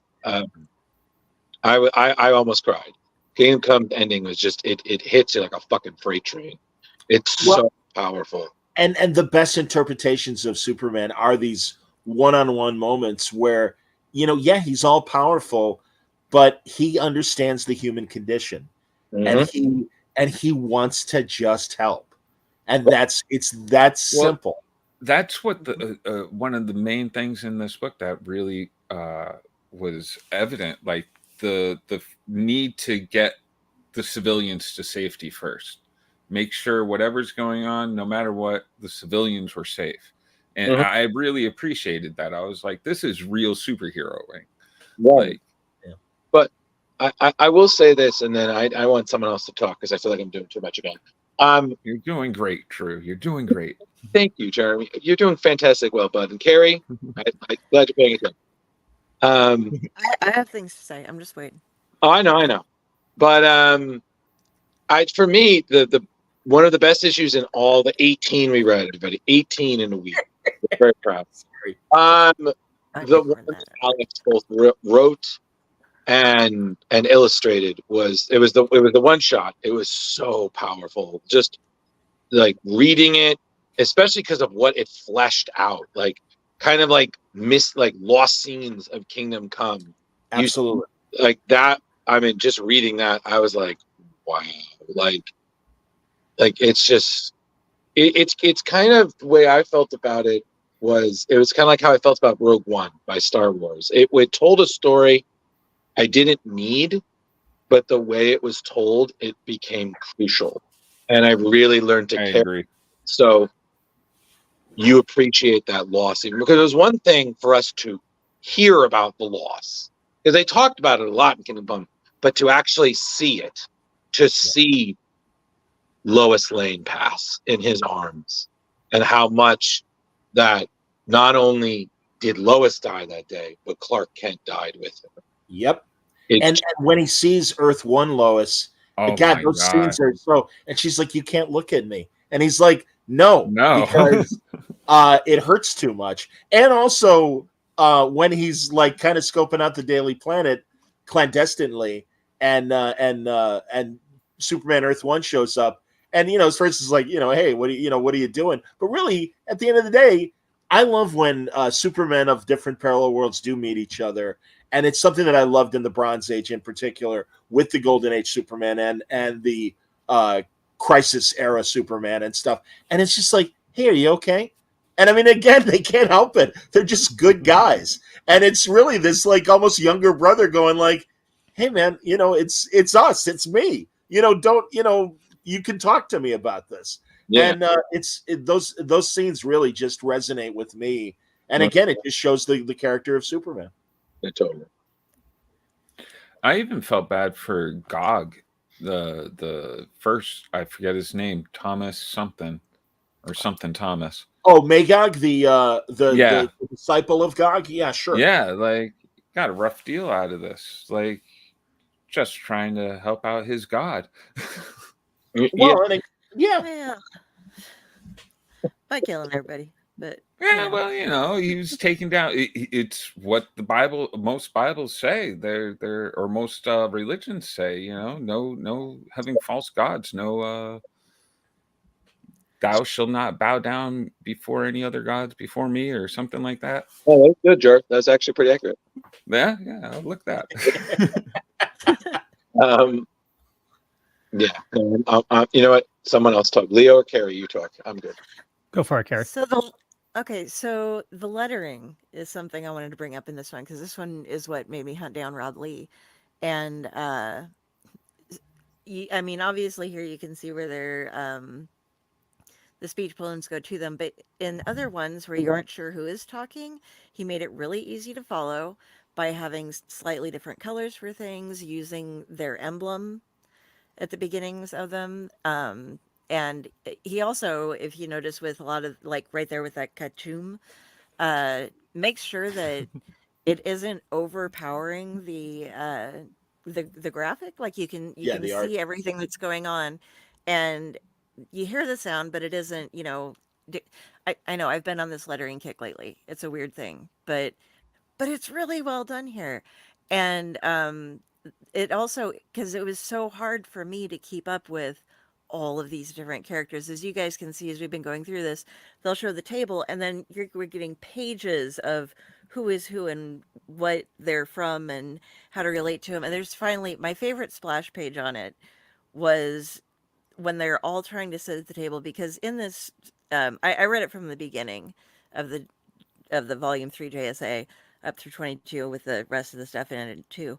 And they're all recruiting all the new legacies, and they finally get to the point right here. This, I think that was it. Maybe. Yeah, they can't fit at the freaking table anymore. They're like all trying to sit down. And there's like, I think in the back there, like Starman is picking up a recliner that Red Cyclone or Cyclone is sitting in. Yeah, Cyclone, yeah. Yeah, Cyclone. And he's just like, is anybody sitting here? I was sitting there. Oh, sorry, but there's just like, we can't fit anybody else at the table. And I was just like, I have no idea who half of these people are, but all right. I'm getting into it because they did. Oh, and Cyclone's method of talking, just the 90 miles an hour. I was that girl when I was younger. I could go for hours without being like pausing once or taking a breath. Carrie, I do want to say I would not be surprised if you did have somebody make a harness for a monkey so it could fly. Like that's right up your alley. Like, I mean, if I was gonna have a monkey, then definitely have would wings. need to be a flying monkey. Oh my God, yes, they definitely needed a TARDIS to fit them all because totally true. Like some of those battle scenes, I was like, how? I was like, my God, this artist is fantastic. I can't even draw one of these people, much less an. Oh, for real. And it's not like they cheated on any of them. You got full facial features on every single character. It was just like, holy crap. Even though some of them are wearing full masks, there was different facial identifications and stuff. 100%, man. Absolutely. I also love, forgive me because I want to know what Leo thinks, but I love that there would be interludes where, all right, we have a problem that we can't solve. Let's pull in another JSA member. And when Sand shows up, that's a great little mini story. Or certainly Dr. Midnight being the kind of forensic expert and can really get down to the bottom of this stuff. And that was always a hallmark of this JSA run, which I always thought was great. And it's like, all right, we need somebody that specifically can solve this problem. Let's get X. And it was great. And again, Sand, for being only in a handful of pages and stuff, has a complete story arc of him having restless sleep, and Gog giving him the ability to soundly sleep. And I love Ma Hunko, by the way, the original Red Tornado. I love her too. And it's like, Sad, sleep. You need this. This is good. And she had a great story, which was funny enough. It was actually, I believe, Christmas related. In Jeff's run in the 1999, the early 2000s, I was just like, dude, like what Jeff Johns gets that the heart of JSA is always legacy. Yes, history. You have these characters who are just as still prevalent in the past as they are in now the present / their future. So, well, and also that's DC. And when the New 52 happened, I'm like, I'm all for new ideas and new things, but they threw away the legacy. And it's like, no. And everyone shits on DC. Oh, DC stands for Dad's Comics. Yeah, it does. You know what happens with Dad's Comics? He shares them with his kid. Yes, that happened to me. The Treasury size white covered Shazam, Captain Marvel. I'm 7 years old, and we're in the Wisconsin Dells on a little vacation, and I'm in this gift shop, and I'm looking at it. My dad walks up and goes, "Hey, that's Captain Marvel. I used to read that. Do you want that?" And I'm like, "Yes, please." And we sat down and we read it. He's like, "There's Dr. Savannah. Oh my, there's the Rock of Eternity." He's like, "I remember all this stuff." And it was fantastic. And so That's the so New 52. Cool. Well, they're all outlaws now, and they're all rebels, and they don't like each other. And it's like, well, you just blew the recipe, kids. I don't know. And again, that's why Jeff, when he came back with Rebirth, and that beautiful 1-page panel of shame on me, Barry Allen hugging Wally. Wally, how could I ever forget you? And it's like, yeah, man, you cry. And Damage's story, I'm so glad you got that page up, because Damage's story is heartbreaking. Oh my God. And I love that Liberty Bell, in particular, is able to get through to Damage and all of his frustrations. And they're a great couple, Our Man and Liberty Bell and stuff. All right, I'm talking too much. Go ahead. No. I loved, oh my God, Damage constantly hitting on Judo Master. The right words. I was like, I can't deal with you, kid. I loved when. Oh, I'm sorry. No, I was gonna say, Drew. Yeah, in that last panel. Oh, I get it. I'm hot now. That was hilarious. I loved when they showed Judo Master's point of view of how everybody's talking. She's grabbing like one word here, one word there. I'm like, that is fantastic. That is good comic writing to give you points of views of everybody. Yeah, but Leo, it's finally your turn to talk, buddy. So whatever T-shirt you're making, stop, please. And who do you think's doing the screens? Yeah, he makes it all work, Drew. Yeah, right. He's probably looking up toys on new Transformers. Yeah. I also thought it was hilarious how Gog couldn't hear Mr. Terrific, like, because he didn't believe in any religion. I'm just like, this is like hitting some deep parts. And the different portrayals from each character that had different religions, the Jewish religion, the Christian faith, like everybody's represented. I was like, this is really well done. Yeah, man. And they're all getting along. Most. Well, yeah, most for now, yeah. Like, yeah, I totally agree with all of you. I absolutely loved it. From the artwork to the writing, like we mentioned earlier before, to switch between, Alex Ross's art and I forgot the gentleman that Dale Eaglesham. Yep. Anytime there's like a flashback or anything like that, it was just everything just was so cohesive. And a lot of these characters I didn't know, but being able to tell the story and getting to know their wants and needs, was very well portrayed.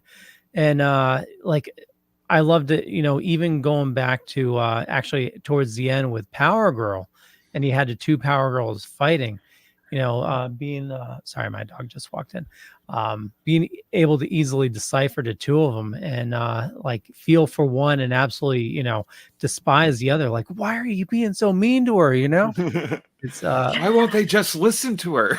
Yeah.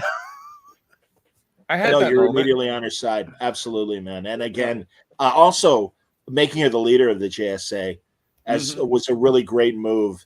And I think again, Jeff just gets these characters. I mean, my God, even now in the current Justice Society and that great Stargirl miniseries, he actually fooled me because he created all these new sidekicks for so many of the Golden Age heroes, and it was great because I'm like, because they also did a who's who during Stargirl, and they had the classic kind of who's who descriptions of them, and first appearance, Crack Comics, 1948 or whatever, and I'm like, he fooled me. I'm like, Jeff, did I miss these? And he's like, oh, John, shame on you. You usually know your Golden Age. That's one of the reasons why I like talking to you. You should know these characters. And I'm like, oh, okay, all right. And then I'm like, he's fucking with me. That's fine. And I'm glad. And right there, I believe that's Jerry Ordway art as well. It is on Earth 2 stuff. And by the way, another great Justice Society legacy as far as Jerry's body of work, and really gets these characters, and one of my favorite people. And as you know, a Terrificon staple every year. This is, and man, poor Huntress. Gonna say no to this guy that everyone figures she's gonna marry, including Dick Grayson, who she the Earth 2 Robin that she kind of has been pining for all this time. Yep. Tragic shit, man. Yep. But don't worry, John. Comic books are supposed to be for kids. Remember, we can't. Yeah, I know. Now, this is for Kingdom Come. There was 3 stories for it, right? There, like 3, or this was the second sequel. Paperbacks. 3. No, I mean right. There was the Kingdom miniseries as well, which I felt unfortunately didn't resonate the way this story does, in my opinion. And in my research, I didn't realize Injustice is also Earth 22. I didn't realize that was the same Earth. I didn't realize that either. Wow. Yeah, because I did the same rating you did, I think. Yeah, they were according to the DC Wiki. They said Earth 22. Well, you also have to remember, Leo, is that a lot of times they keep reshifting universes. So that's true. Yeah. Yes. So it was Earth 22. This was Earth 22 then. But when they reorganized Earths, I think after like Crisis or anything about restructuring the multiverse, like Rebirth and stuff, they always rename and renumber because again, they want to get to the 52 Earths. Yeah. Right.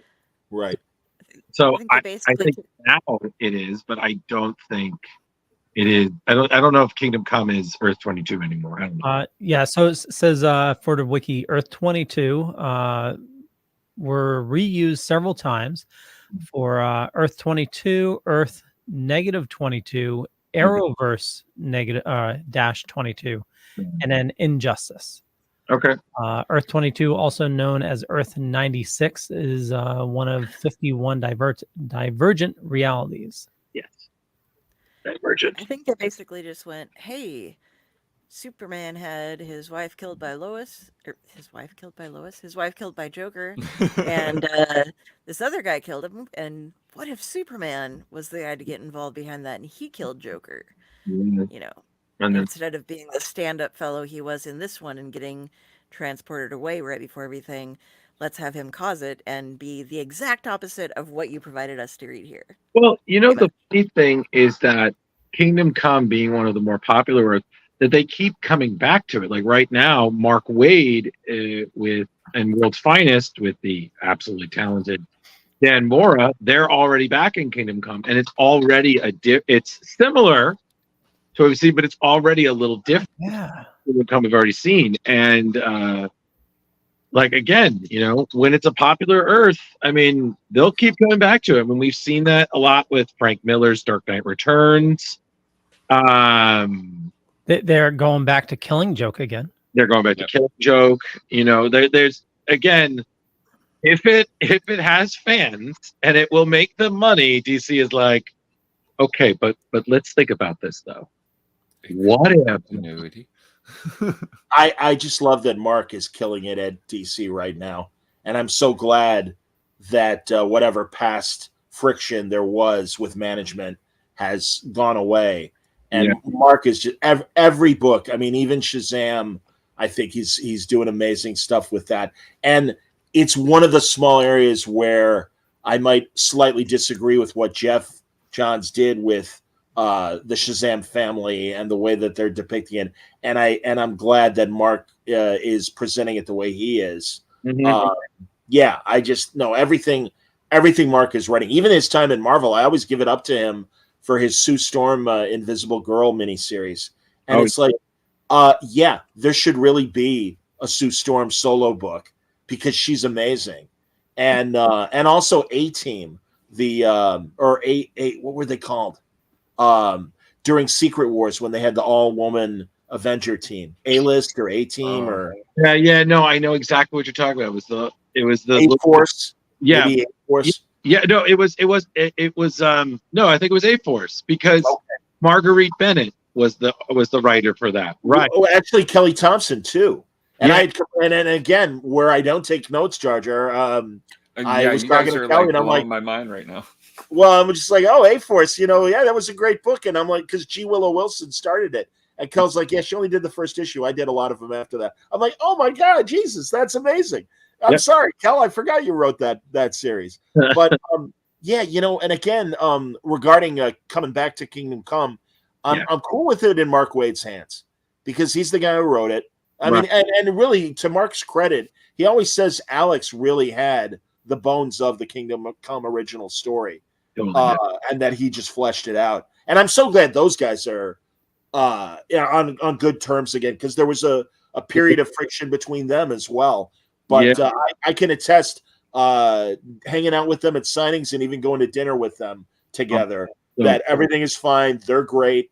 And two of my favorite people in comics. Alex has always been on my list to meet. I was supposed to meet him at Comic-Con because they had like an exclusive signing, and I had prepaid because that was around the time his career book had dropped, like the work of Alex Ross. And I had pre-ordered a copy that signed. You could bring one thing, and I had his beautiful Starman poster that he did, all the covers for Starman. It was actually my first anniversary present for my partner that I have framed because I have it signed by James and Tony, and I was like, I really wanted to get the signed by Alex, so then it'll never leave my where I live as long as I live. So only on moving day, and it just that it got botched because Alex wants to make every fan feel awesome, so he would take the time to talk and do little sketches and stuff. Like, oh, we ran out of time, so.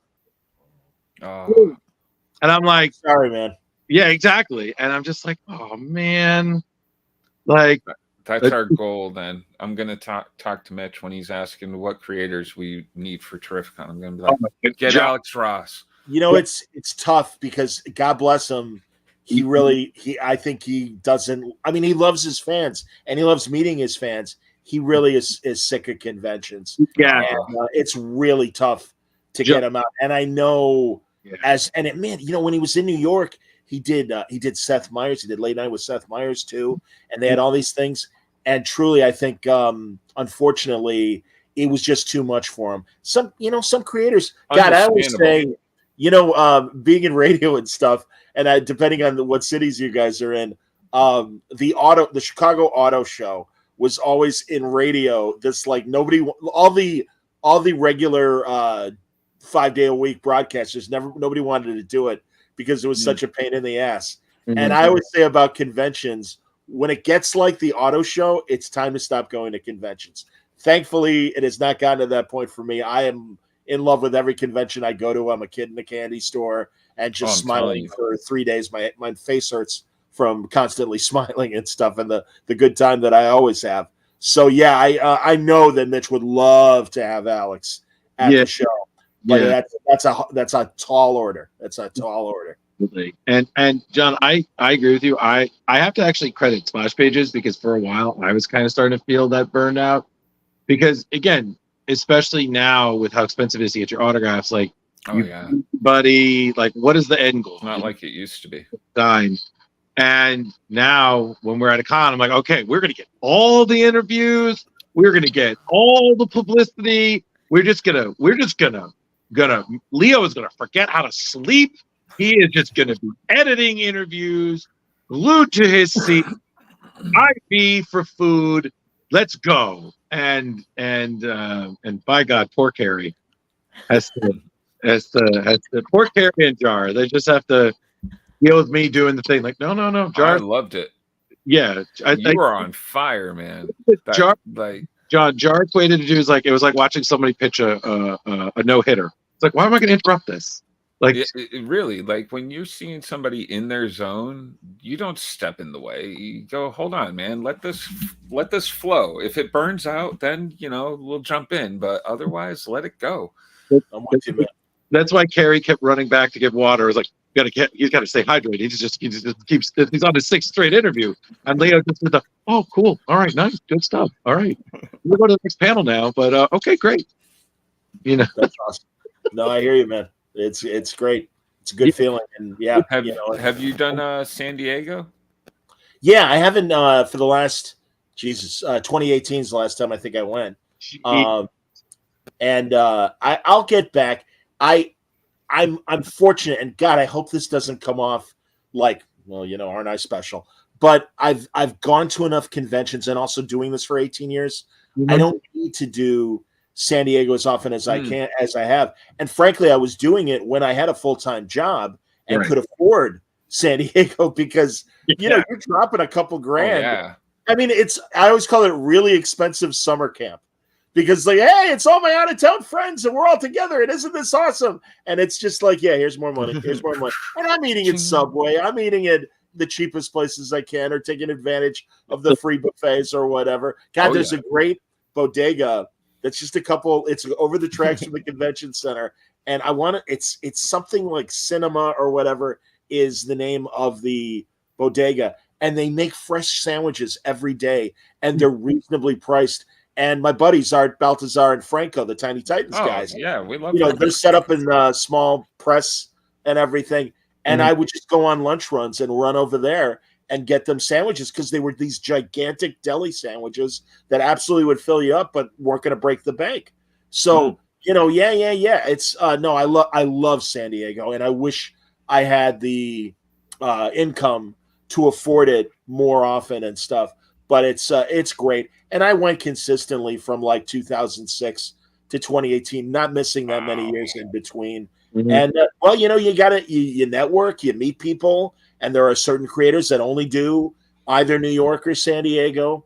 Right. And I'll even say, as much as I enjoy being inside, New York, ever since they merged it with the anime convention, it's like it was already plenty crowded when it was 2 shows. What are you doing, Reed? Why did you merge these shows? Because I don't know if you guys know the great silent sci-fi movie Metropolis, and you see the workers all kind of shuffle in, and there's no room to breathe. That's how it is when you're trying to get from Artist Alley to the panel rooms or whatever, and it's just this sea of people, and you can't. I remember I'm coming one way, and DiDio is coming the other way. Dan DiDio from DC, and he's got this like completely frustrated, angry look on his face. And I'm like, I feel you, Dan. And he's like, oh, hey, John. He goes, yeah, this sucks. And I'm like, yeah. And we keep going and stuff. No, it's and that's the great thing about San Diego because it takes over the entire town.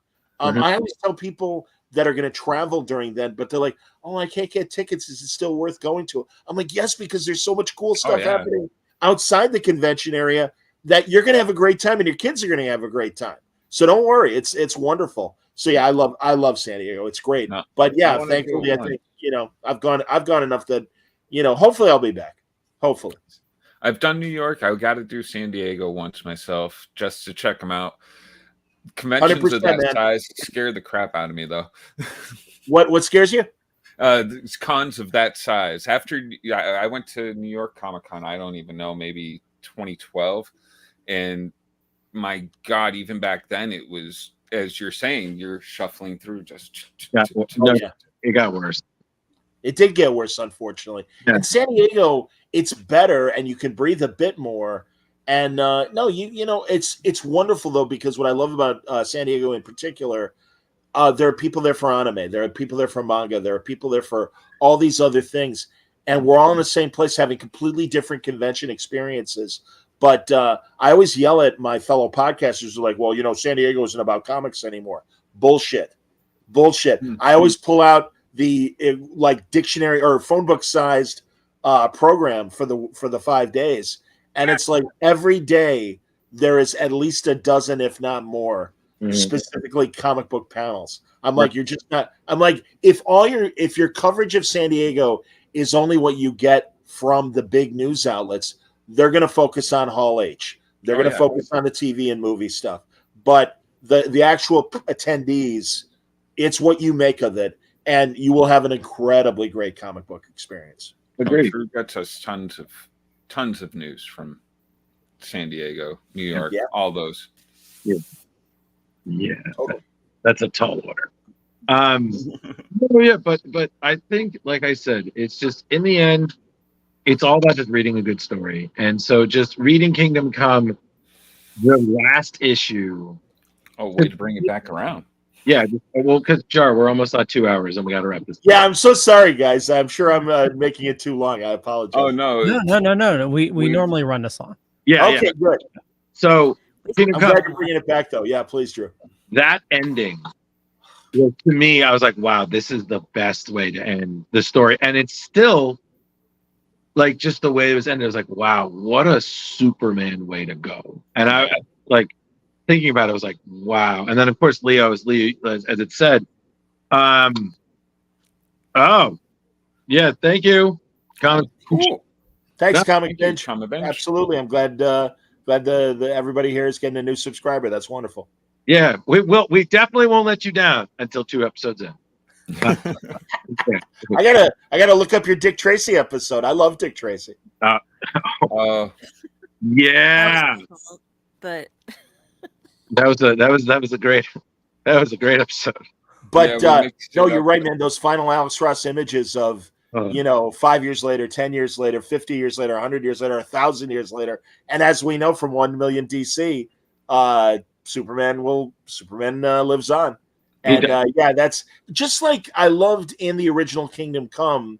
It wasn't in the 4 issues, but when you get the graphic novel, you get that after scene of them at Planet Krypton, like Planet Hollywood. Yeah, and they're all having dinner. And I always give it up to Mark because I love when they're just kind of kibitzing and just talking. It's Diana, Bruce, and Clark, and Clark goes, "Hey, how's Luther doing?" And he goes, "I caught him trying to sneak into the Batcave and hack into the computer." And he goes, "He says hello." And Clark's like, "Really?"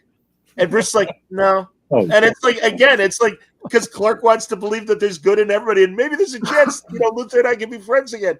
Bruce is like, "No, dumbass. Here's reality. He hates you, and he will always hate you." And that's Clark and Bruce. That's the difference. Absolutely. It's so funny you bring that up because 2 of my friends, my friend and her husband, they used Kingdom Come. They cosplayed as Diana and Clark from that to announce their pregnancy. Wow. And I guys, I will send you the image. It is the coolest. I said, that is one of the best pregnancy announcements I've ever seen. She was, and they were dressed as it, and I was like, wow. And it's funny because my friend, she was always like, I was trying to get my husband to cosplay. And I'm like, perfect. You're good. Don't do anything else. Nothing can top this. And that panel in Thy Kingdom Come, where the 3 of them are playing with the children. Mm-hmm. And the one kid's floating in the air, and Diana's basically saying "get down" or whatever, and Bruce is holding a baby, and Superman has 2 kids climbing on him and stuff. It's like there's the heart, man. There's the heart part of Kingdom Come. Yeah, these Jeff, Alex, Dale, Jerry Ordway, these guys get it. Absolutely, and it's just, again, what they get to. It's just about a great collaboration. You have some great story. Great art. Everybody plays the part. Everything is just great, and it's just, it's such a great story. And then on top of it, again, it's been so long since I've read this. The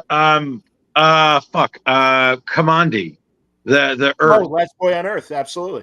With the way the statue lived. Yeah. Sure. Wow, what a great homage, and it's one image.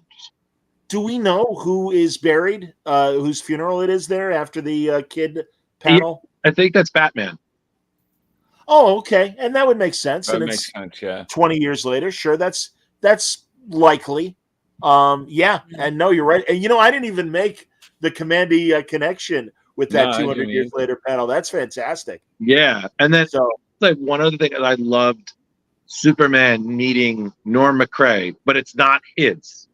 It's our world. It's the same guy. And he was just like, yeah, I was like, yeah, okay. And he's just like, yeah, I know who you are. You see me as like he's seeking solace in this person who plays, as we know, Norm McCrae is us. He's the everyman. it's the point of view, yes. Yeah. And it's just like, dude, like, And yeah. also that you likely know that Norman is based on Alex's father, Yes. which is cool. And Alex's dad was a Chicago minister and everything. Mhm. Yeah, that's it's pretty amazing. No, again, this is such a wonderful coda, just like that extra scene is in the original Kingdom Come graphic novel and everything. It's it fleshes out the story more, and is if you're a massive Kingdom Come fan, I mean, it's 3 volumes, and obviously if you don't want the hard copies, you can get them on Kindle, and they're not that pricey on Kindle. No. But it's Can't a complain about the length either. Like I was able to take it all down in 3 or 4 days. So a normal reader who can take down like 12 comics in a sitting should have no problem at all with this. Do you guys subscribe to DC Universe and Marvel Unlimited? I used to DC Universe. I once it dropped and became when it was before the Max happened and all that stuff. Yeah. I was part of it. It was great, but just wasn't what I wanted it to be when it first came out. I thought we were going to get all the cartoons, all the media and stuff on there, and then they were like, "Well, no, we're going to take all the media." Yeah, I hear you. But Marvel Unlimited, I've really found myself going back and reading things that I hadn't read when they first came out. And I had Jurgens on earlier this year, and one of his Thor runs I missed the first time, and it was like 12 years ago or something like that, maybe even a little bit more. And it was such a pleasure reading it now. And there's an area, pardon me as I'm burping.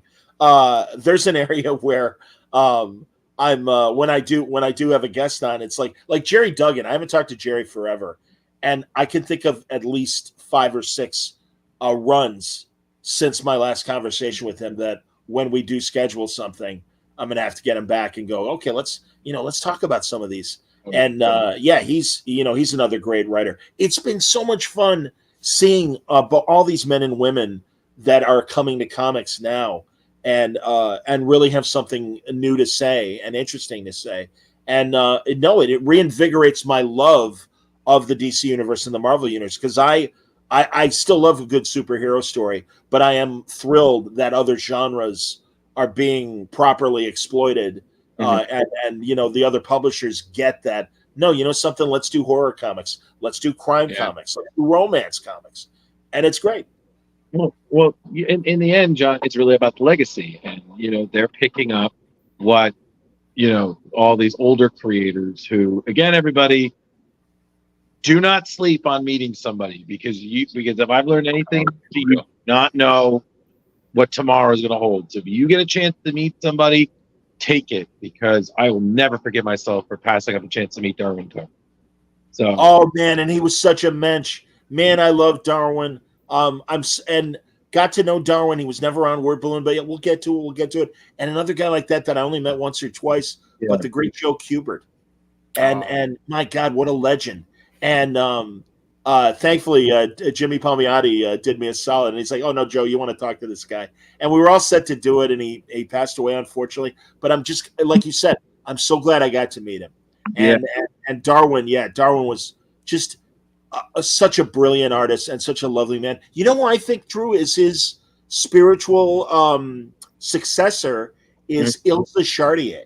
Yes, I agree with that. Don't you think there's a very Darwin Cook style to Yeah. her stuff? Absolutely, it's got cartoony detail. Absolutely, and she is self-taught and this brilliant woman. Yep. And I am so I'm in absolute awe of these two people that are, many years my junior, but it's Ilse Chartier and Katie Cook. Yeah. And I love Katie. Katie is another one that I, consider a little sister and stuff. And the poor thing, my God, I don't know the specifics of her health scare, but she's on the mend, and I'm glad to hear that and everything. But these are two of the smartest people in comics that I know that really understand, connect well with their audience, are able to sell their art at various price points. I mean, you go to Katie's table, and there are dollar bookmarks that you could buy with her art on it to original art and painted commissions. And Ilsa is kind of cut from the same cloth as well, but very different styles, but both brilliant comic book creators. Yeah. You must have a pretty crazy collection, John. Like, with original art and everything. I can only imagine. I've been lucky. I've blurred my background because I don't want you all to see what kind of slob I am.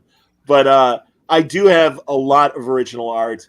A lot of the creators have been very kind and either gifted me pieces, but also like Doug Monkey. And I think Doug does it for everybody. But I have this amazing Superman that he drew. And I'm like, okay, how much? And he's like, $20. I'm like, $20? Oh my it's gonna God. be at least a couple $100. Yeah, man. But that's Doug. That's the mensch that Doug is. And also, I did get a lot of my original art before the prices got nuts. Yeah. Because like I'm looking right now on my wall, I've got a Gene Colan blade that he drew entirely in pencil, and it was under $100. And today it would easily be, several hundred, if not $1,000. Or I have a Tony DeZuniga Jonah Hex that I got at WonderCon in 2009. Sweet. And are we going on tour, Drew? So just keep talking, John. No problem, buddy. It's all good, man. Yeah. But yeah, no, I mean, I'm looking at my wall right now, and I've got a Tone Rodriguez Snake Plissken. I have a David Mack silkscreen that he did of Daredevil. I have a Bill Reinhold. This is one of my favorite pieces. It's a classic Nick Fury. It's not Samuel L., but it's great templed Nick Fury. Oh, and he asked me because he did an Earth X. He inked a lot of Dougie Brathwaite stuff in Marvel in the early 2000s, and I know he solo did a Nick Fury Earth X one shot. And I said, draw Nick Fury for me, and he goes, do you want young Nick Fury in the action suit, or do you want old man Fury? I'm like, I want old man Fury in the action suit to show that he can still do it if he needs to. And it's this it looks very Matrixy. He's got two guns in his hands and he's shooting. And he goes, I threw a trench coat on him. I hope that's okay. I'm like, it's fine. And it's truly one of my prized possessions. So, and I have my buddy Tom Gianni, Gary Gianni's brother, a beautiful shadow that is a classic 40s looking shadow and stuff. But oh my God, Alex Saviuk, Gabe Hardman, Chris Somney. I'm looking at my walls right now. Norm Brayfogle. I have a Batman that he accidentally smudged a bat because he was using like he had a wet index finger and he accidentally smudged one of the bats. And because I came to him, I'm like, I've never seen you draw Superman. He goes, well, I haven't professionally, but I've done commissions. And I'm like, give me Superman reacting to kryptonite. So that I have that on my wall, but I also have this great Batman. And he's like, I kind of fucked up this one little bat. He goes, I'll give it to you for $40. I'm like, sold. So that was fantastic. So yeah, the great Norm Brayfogle, whose art was so beautiful. Oh, I miss those kind of prices, John. Like I have a watercolor done by Neil Adams that he gave to my son. Oh my God. Gave it. That's amazing. I was sitting there going like, dude, what are you doing? I don't have the money for that. He's like, it's for the kid. I was like, holy shit. Was it like 5x7? How big was it? Yeah, it's a little 5x7. Hold on, I can see if I can. 3x5? Because yeah, man. Like you do sketch cards and it's like I got this whole little autograph book from Disney World. Here it is, if I can get the light to hit it just right. Wow. Oh my God, that's amazing. Jesus, that's fantastic. He just popped it out of nowhere. I was and did it in like I don't know, maybe 2 minutes, 3 minutes. I'm sitting there, I'm like, he's coloring it too. What are you doing? Stop. I have they were kind of mass produced, and I asked him about it. One San Diego, he had a bunch of Lightbox head sketches, and he had Superman and he had Batman. A couple different poses on Superman, pretty much the same pose on Batman. And I'm like, Neil, forgive me, because again, you had to, as you know, Jar Jar, you had to kind of kid glove Neil and not insult him or offend him or Very whatever. much so. And I'm like, Neil, forgive me, I don't mean to. I go, these are amazing, but did you Lightbox these? He said, I did. So obviously they were based on some sketch that he sketched over, but he said, I swear to you, every line on this is me. And it was only like $100 or $150, something like that. Wow. And my good friend Wayne Mousseau, who's a hardcore art collector and high-end art collector because he can afford it. And I'm like, Wayne, it's $150 for these Neil Adams. I go, is it worth it? And he goes, yes, get it. And my big regret, Drew, was I met Jerry Robinson at a San Diego, and it was his last. And he was selling sketches for $100, and I just didn't have the money. What? I couldn't do it. And I'm like, yeah. And Jerry Robinson, the man who created the Joker, the man who, was the first Robin artist and stuff. I mean, so important to the Batman mythos. And he was this lovely man. He was amazing. But I'm like, I could have had a Jerry Robinson if I just had a little bit more money. Yeah, I get it. Well, John, we're coming up on our time. So thank you so much for coming. we really do appreciate it. And before we do, what's the best way for people to find you, interact with you? We have your social media links and everything on, but we like to hear it from the source. So no, I appreciate it, man. No, thanks, guys. And again, really great conversation. I really appreciate you guys having me on. Wordballoon.com. I post all my videos and on my audio there. I use Spreaker as my podcast audio platform. And of course, I have my Word Balloon YouTube channel as well. But I'm on Blue Sky. I'm still on X. Fuck you, Elon. And thank you for ruining what was my favorite social media platform. And I'm like, I was here before him. Fuck him. I'm staying until he makes us pay for it. So, thanks, man. Thank you very much, Captain's Log. That's very lovely. I appreciate that. So those are the social media places to find me. Blue Sky, Facebook, under my name, John Siuntres, and also the Word Balloon Podcast. I'm on Instagram. I should post there more, but I occasionally will find an image and a reason to post something. I always say, nobody needs to see me in a leotard holding an energy drink. So why would I be on Instagram? And I kind of feel that way about TikTok, too. It's like, no, that's for the kids. I'm like, nobody needs, although I don't know if you guys do micro content. Yeah. Where you'll do, I got to do that. And again, I'm a one-man band, but still, it's like, that's the way to lead people to your show and get more people and stuff. So, I got to get better. We just recently started doing it probably a few months ago, and it really has been, Leo is bringing in new subscribers every day because of it. So fantastic. I would definitely. Yeah. And the great thing is, thanks, Captain's Log. I'd be happy. Thank you. She says they want, they want me on TikTok.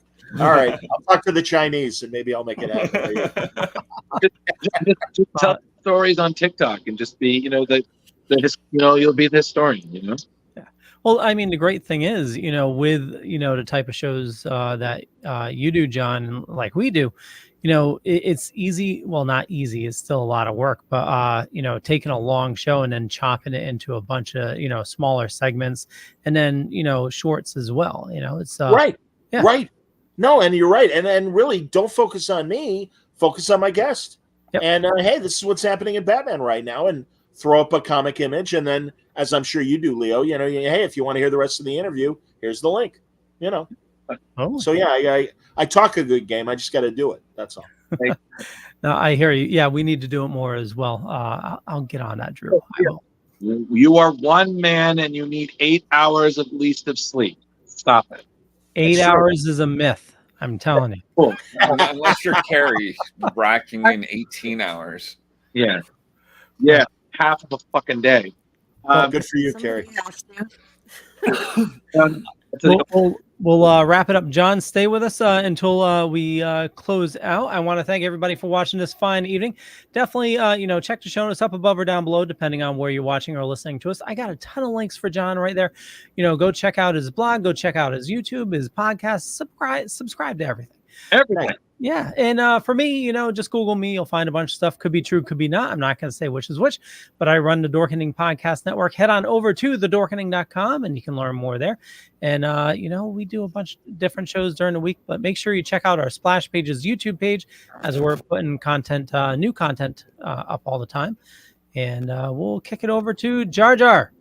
Hey, come check me out over on Facebook, Jeremy Courtney, and come check out Comic Book Lovers Buy, Sell, Trade, and Auction House on Facebook as well, where you can buy, sell it, and trade with 24,000 other friends of yours. That's about it. Awesome. Carrie. Hey, yes, I am a special person. I think I'm the only person who uses their Fitbit to track how much sleep they get instead of how many steps they get in, and I get many more minutes than I do steps. So, but it always says like, "Good job, you did it.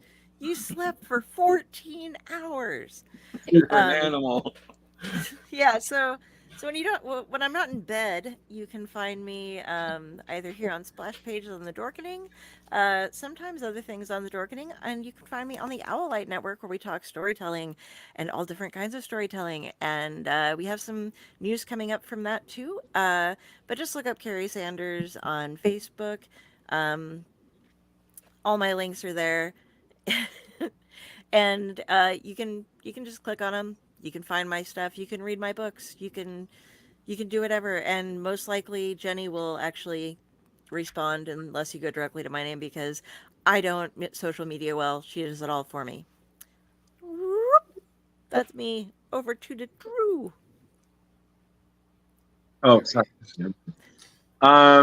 We had a great time tonight. A lot of fun, a lot of good laughs. It was a wonderful time. By God, shut up, Lynn. Yes, you can find me on Facebook. I'm pretty existent there. I'm also on the Instagram. I do things. I'm places. I'm really tired. But it's always here. And I don't really have anything else to say because we just had 2 hours of great fun. And I just spent the entire time admiring John's hair, because when he understands and agrees with you, it bobs with him. And I was just like, oh God, that's unfair. But seriously though, thank you for staying with us. We know that there probably was something else you should have been doing, but we're glad you chose to be with us. But we are not responsible for anything beyond that. With that, we'll catch you later. Well, before we do, before you do, everybody, side note, next week we have the great art extraordinaire Tony Harris is coming on the show. Super pumped. We're going to be going over the first story arc of Starman that he did with James Robinson in the 90s, and the first story arc of Ex Machina that he did with Brian K. Vaughan in the early 2000s. Two great series that I'm sure you're going to love. We're going to love talking about it. Do your research now. Have your questions ready, and you could get cursed out by Tony. No promises. Yeah. That's the likelihood. Yes. But thank you so much for staying with us, everybody. Please subscribe if you're new. Stay subscribed if you aren't. We love you. Go the fuck to sleep. Thanks for joining us. Bye. Bye-bye.